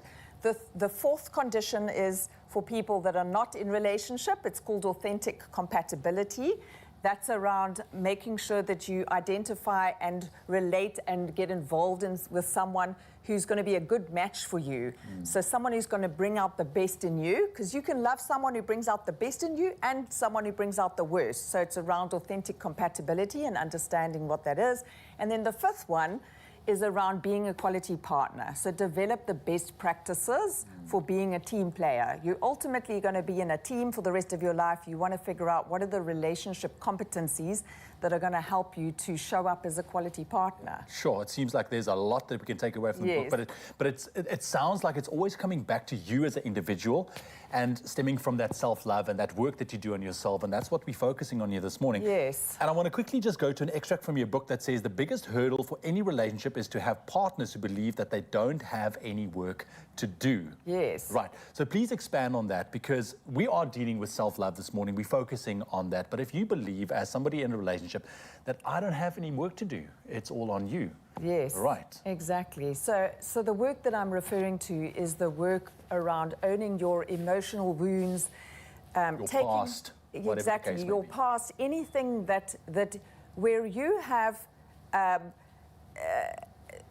you feel disempowered or triggered or hurt or wounded in some way in a relationship. And we are all going to arrive into our relationship with things that our parents did, an ex-partner, you know, someone has hurt us at some point, and that has an impact on us, on how we trust people, how we treat people, how considerate we are, whether we feel safe with that person, whether we can be vulnerable with that person. All of those things will show up in our capacity to be intimate with another human being. And unfortunately, for most of us, we don't look at the things that stop us or block us from being vulnerable in a relationship. So we're always looking to point the finger outward, and that's unfortunately what's going to create disconnection in a relationship, because as long as you think it's somebody else's fault and you have one finger pointing out at you, there's three pointing right back at you. And so it's around, this book is very much around take ownership for where you are wounded, where you are triggered, where you perhaps, and there's a lot of things that people don't know that they don't know. So in many ways, I'm inviting people to overcome the invisible barriers to love that they have built up to protect themselves, which stop them from having deep, intimate connections with other people. Absolutely. You know what that saying is, you know, you can't love somebody else unless you love yourself first, which is very, very difficult. Shelley, I wish we had like the entire morning to unpack your book, but the book is there for a reason, for people to go and read. And I think you touched on a very important point, and maybe for you guys at home, you know, what happens in the past, it affects us, yes, but it's how you deal with it. It's recognizing those challenges that you had, dealing with it before moving it on. Otherwise, you are going to place it on somebody else. Shelley, thank you very much. Go get her book. Go get her book. It's an unbelievable guide to uncomplicated love. And the website there, if I'm right, tracoaching.com. Yes, so you can buy it. It's available on my website as well, tracoaching.com. tracoaching.com. Mzansi, do yourself a favor. Get this book. Shelley, thank you very much. Thank you so much. So we go to Uncomplicated Love and we move across to Uncomplicated Recipes. This recipe is not only perfect for utilizing leftover rotisserie chicken, but also promises to take your lunch game to a whole different level. So with Golden Cloud cake flour, you can make perfectly light and fluffy fat cook that complement the deliciously spicy peri-peri chicken mayo. And we're here to show you exactly how. In fact, not just me. Zoe's going to take you through. Yeah. I'm so excited because, I mean, our hero ingredient, it is our Golden Cloud, and we are using our cake white wheat flour. Now, our cake flour is, we're using 450 grams for this recipe. Perfect. I'm going to add a pinch of salt. I was instructed just a pinch. We're going to add some of the sugar, in fact, all of the sugar and all of the yeast, and then just use a bit of warm water. That's what's going to get our mixture going. Now, with the water, you obviously need to watch for the consistency you're looking for. So don't start off with all the water at once. We're going to do about half and then add as needed. And we want dough that's sort of easy to work with, so you can actually create the fat cook and pop it into the oil as well. Yes. So and far, then so good there. Once you've mixed your dough, and leave this to rise a little bit, and then wasty. Once your dough is risen, you are going to creating the magic for us. All right. Well, I mean, this is magic right here, what you're doing over there, but I'm going to try my best here to give you something. So I just want to add a bit of flour onto my gloves here, and then I'm going to divide, which is great. So let's go for this. I've got the Golden Cloud flour here. I'm going to do nice ones. And the thing is, in terms of your sizes, I mean, this is entirely up to you. You can customize. You know, they say the palm of your hand. But the thing is, it depends who you are. Like the palm of Ewan's hand will give you a groot vet cook, and the palm of my hand will give you a micro vet cook. So you must just be careful of what type of hand you have when portioning out. So, for instance, for me, if it was actually the palm of my hand, then I'm going to go with a vet cook. That's correct. So there you go. That would be my micro vet cook, and then you've got Ewan's hand, which would be groot vet cook. So you have to choose which vet cook you want to go for. All right, so let's go. And I'm going to pop it in. So the oil is super hot. Be very careful here. I think this is the time where you pop it in, and that's it. And now that's going to give us a good golden fry. And then it drops first, and then it rises thereafter, which is always great. I'm actually going to half my groot vet cook and go for a micro vet cook. Do it. Which is good. We're here for the miniatures. I mean, I love anything Thank miniature. You. That's why you're here with me. I we have a special bond. Yes. I've got our fed cook dough ready. In fact, I think I might have added a little bit too much water, but we'll leave that to you guys a little bit. That's going to do its thing. Also, the reason for the sugar and the yeast, because sugar and yeast, they love each other. They connect so beautifully, which is great. So while this is doing its thing, I just want to tell you a bit more about Golden Cloud, because this is looking golden, and it's looking pillowy like a Ooh, cloud. That is beautiful. That's why, you know, this is why we're together. But the Golden Cloud cake flour always gives you the softest and fluffiest bakes. It's SA's #1 flour brand and promises flop-proof baking. Now, when adding your peri-peri sauce a little bit later, okay, I just want to tell you that if you're going to do the filling, just feel free to add as little or as much as you like, because we love the tolerance levels and it's customizable. A lot like my micro fed cook and the groot fed cook, which is the different versions of it there. Oh, this is so good. That is beautiful. I know, you're welcome. Those are beautiful. We have ready-made fed cook here, and we've got our leftover rotisserie chicken. We've added our peri mayonnaise to just give it a nice little bite. And we're going to simply just fill our fed cook, but I almost feel like we need to wait for our little golden bowls to be ready. That's correct. That's what my golden fed cook will be ready soon. I'll let you know when. And the thing is, you'll know when they're ready because, you know, they drop to the bottom in the beginning and they'll rise to the top. And then also you're looking at color. It's got to have great color to it. If it's got color, you're in it. You're in it Yeah. to win it. That's right. So we've got our fed cook ready. I almost feel like this is like a little heart shape. So it's a I honestly think special that I one. made beignet fed cooks here. I think I'd like to change things up a little bit, which is great. Why are you calling not? it beignet? Oh, just as like a nice little beignet. More like a French fry type of, when I say a French fried good look. But it's looking good. The color's coming. We're almost there. Oh, look That's at it. that. And our fed cooks are ready to be served. Oh, I'm doing such a... Yours are good. I know, right? Have you ever seen fed cooker like that? I mean, that's like a call fed cook. All right? See, this is what happens when you have smaller palms. You get better fed cook with smaller palms. See, size doesn't matter. Right. Anyway. There we go. Those are beautiful. Those Thank are you. golden. And you'll obviously take it out and rest it. Obviously put it on some paper towel just to Yes, absorb any leftover oil. And then here we go.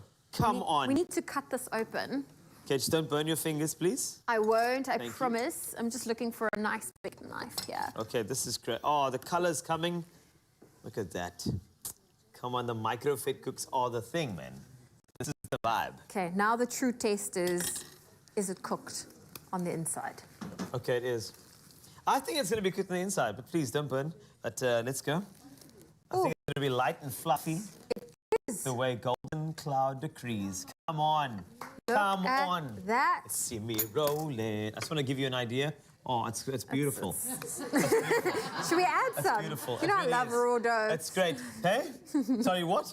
I'm going to pop it back for one last minute. This is a Zoe fed cook. It's okay. We tried. We tried. No, but you were not. I need to take it out, but I knew exactly the timing, but it's okay. That's all right, but there we Our go. producer said put it on the paper towel. Okay, yes, you see, they force us to do these things. We know what we're doing here.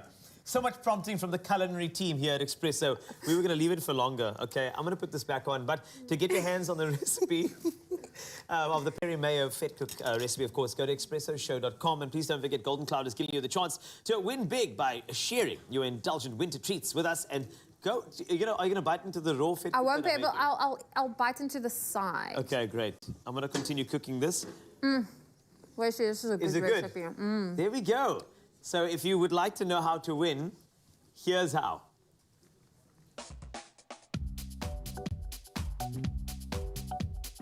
Baking is love made edible.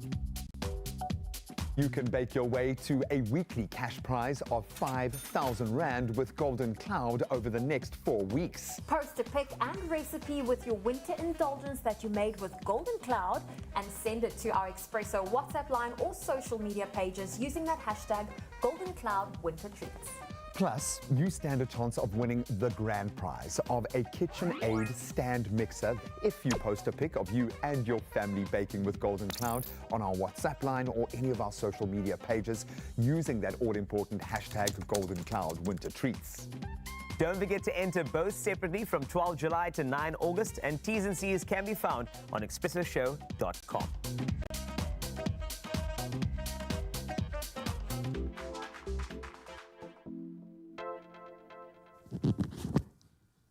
it's your feel-good breakfast show, as you know, and now you know how to win, but I'm going to tell you that the winning is going to continue because we got the lach of the day happening, and that is going to be a lach. Look there. That's the face of somebody who can lach.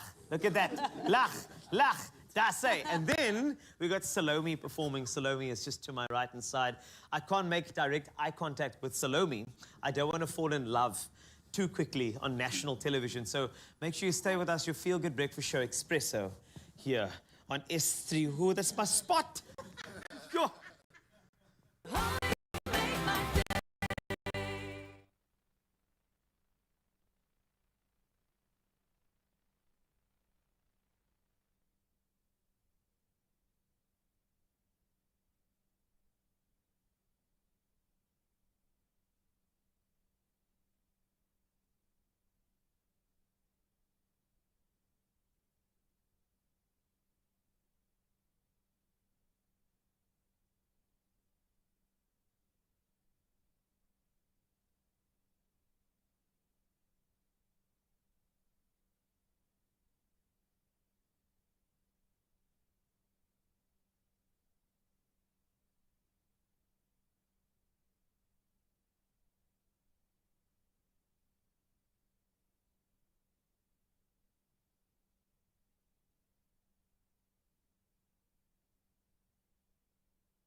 It's my feel-good show.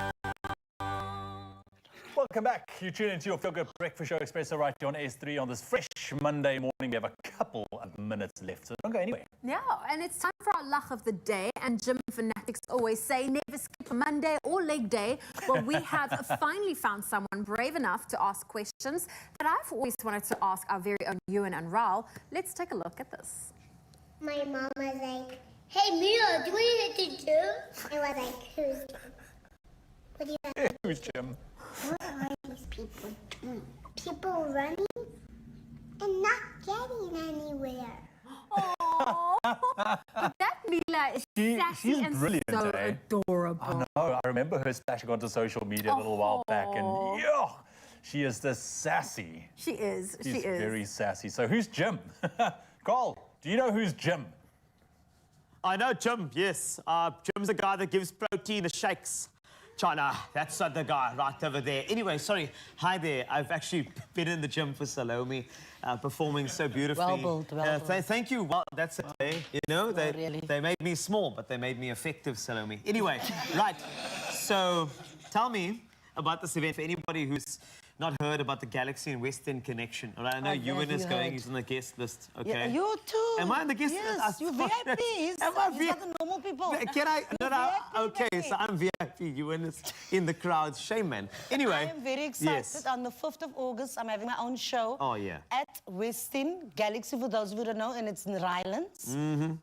Small businesses, women in business, that's going to be there. Yeah. I'm also celebrating 13 years of being clean, Oh. of drugs, tuk-tuk, for those of you who don't know, meth. Anyway, I'm celebrating that as well. Yeah. And we have a lovely band that's going to back me. Look at this band. And we have a brass section, right? What? Mr. Royston. Die Look at director, this, yes, all this bra bras. section en allemaal. So, gaan plek sit theater maak man. Oh, you have So, to, it's eh? just A that. show, a proper show. Yes. How do we get tickets though? Where do we get tickets? You can go on our social media page. Jy kan nog 'n weet ek kan nou 'n nommer nou sê nie man. Ek ken nie die Sorry, nommer don't, ek kop uit. but don't say your own number, otherwise people are going to call you at all sorts of hours of the day. So I'll it's give my fine. number to you. Okay, thank you. I have your number. Anyway, right, doesn't matter. Let's not tell them that. But as you can see, it's going to be a performance of note, so please go and support this. And as I heard now, you know what? You need to be congratulated on your cleanliness. Clean and thank serene. you. Oh, yes. 13 years. Bless That's you. just little pie. No, but you have to do it. You have to Yes. celebrate these things. So we can't wait to see you perform right now. And, you know, from my heart to yours, I just want to say I'm so proud of you. That's all. You know, you're touching my spots again. And, yo, from my heart to yours, I want to say thank you for being on Expresso. From my heart to yours, thanks to the band. Thanks to the backup singers. From my heart to yours, it is Salome on your Feel Good Breakfast Show. What's the song called? From my heart to yours. I know.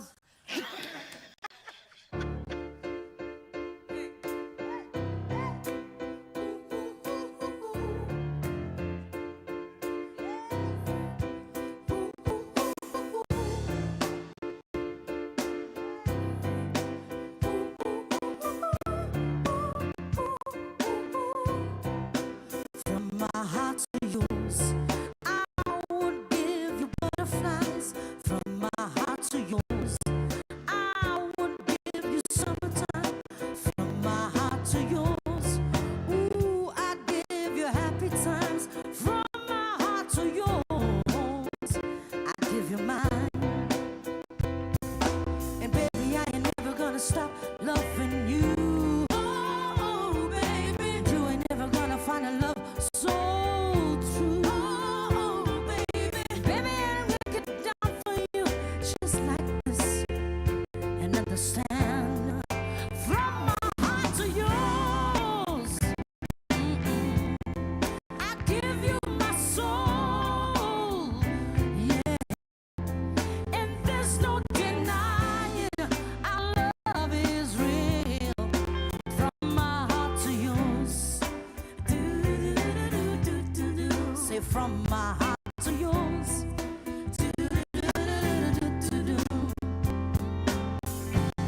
I say from my heart to yours. I would give you everything, everything. From my heart to yours. I'll make the birds sing, yeah. From my heart to yours. Oh, don't you worry about a thing. From my heart to yours, I'll give you mine. It doesn't matter where I go or what I see. What I see, you're the only thing important to me. With you I belong. Baby, let me break it down for you, just like this, oh boy, and understand. Hey, from my heart to yours, I give you my soul. I give you my soul, yeah. And there's no denying our love is real. From my heart to yours, do-do-do-do-do-do-do. From my heart to yours, do-do-do-do-do-do-do. Let's break it down, girls. I need you, baby, and I cannot live without you, baby. I need you with me.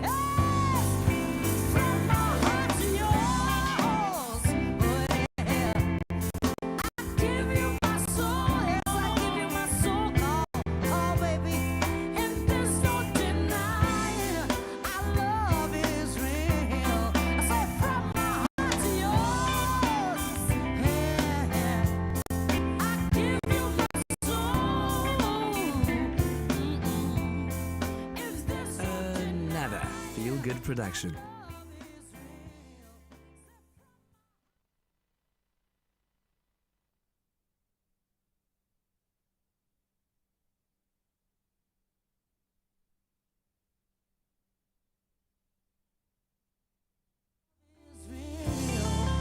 From my heart to yours, I love you. I love you, God. Thank you so much. Thank you, God.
Feel Good Breakfast Show Expresso right here on S3 live on Facebook and YouTube, because we have one more epic performance just for you by singer, songwriter and entrepreneur Salome, who's been giving us all kind of vibes. The band as well. Come on, give yourselves a round of applause because you guys are amazing. Oh, yes.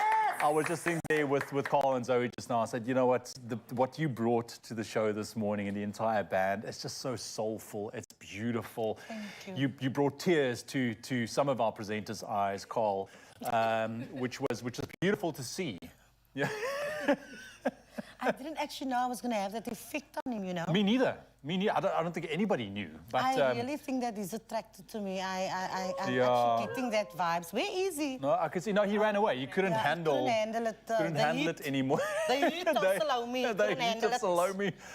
Don't worry. No, he's taking a moment. Let's put it like that. So let me quickly, before we get into your last performance, just for those people who's maybe tuning in for the first time now and seeing now you've got this beautiful concert happening this weekend in celebration of Women and Women's Month as well. Quickly run us through again those details. So on the 5th of August at Westin Galaxy, a lot of people know Galaxy is in Rylands.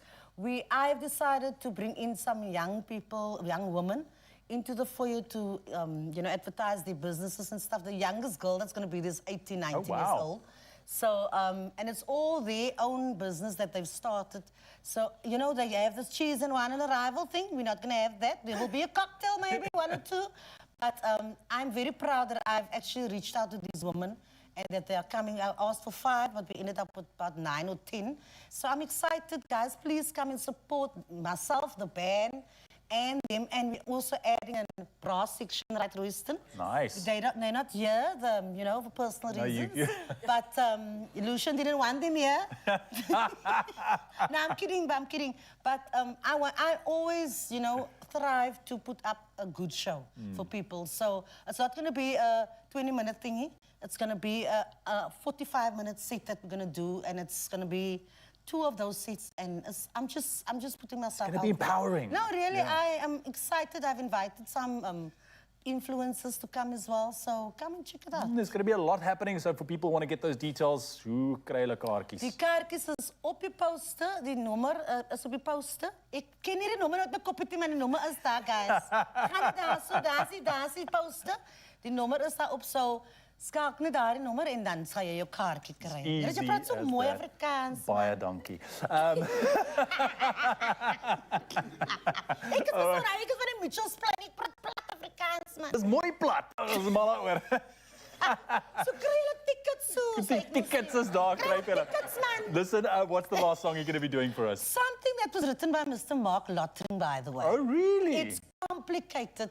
Carl was a bit complicated. Hy was net so klein bietjie complicated, but let's go. It's complicated. Let's Salome, go, come on, guys. take it away. Thank you.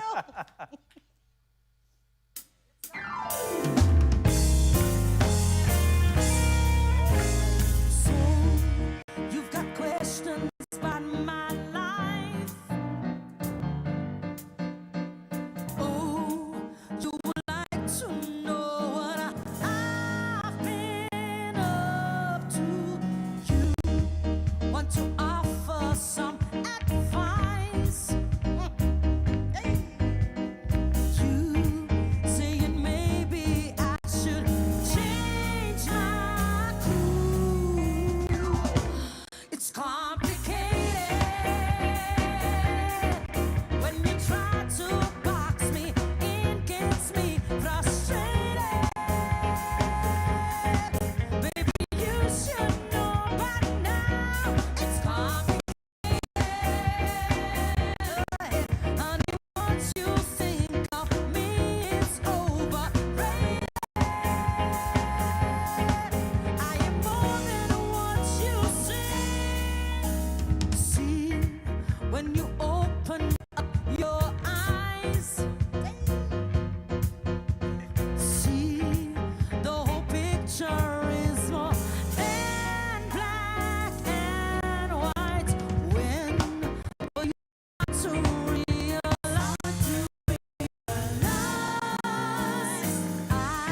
complicated, but it's not complicated with Salome. No.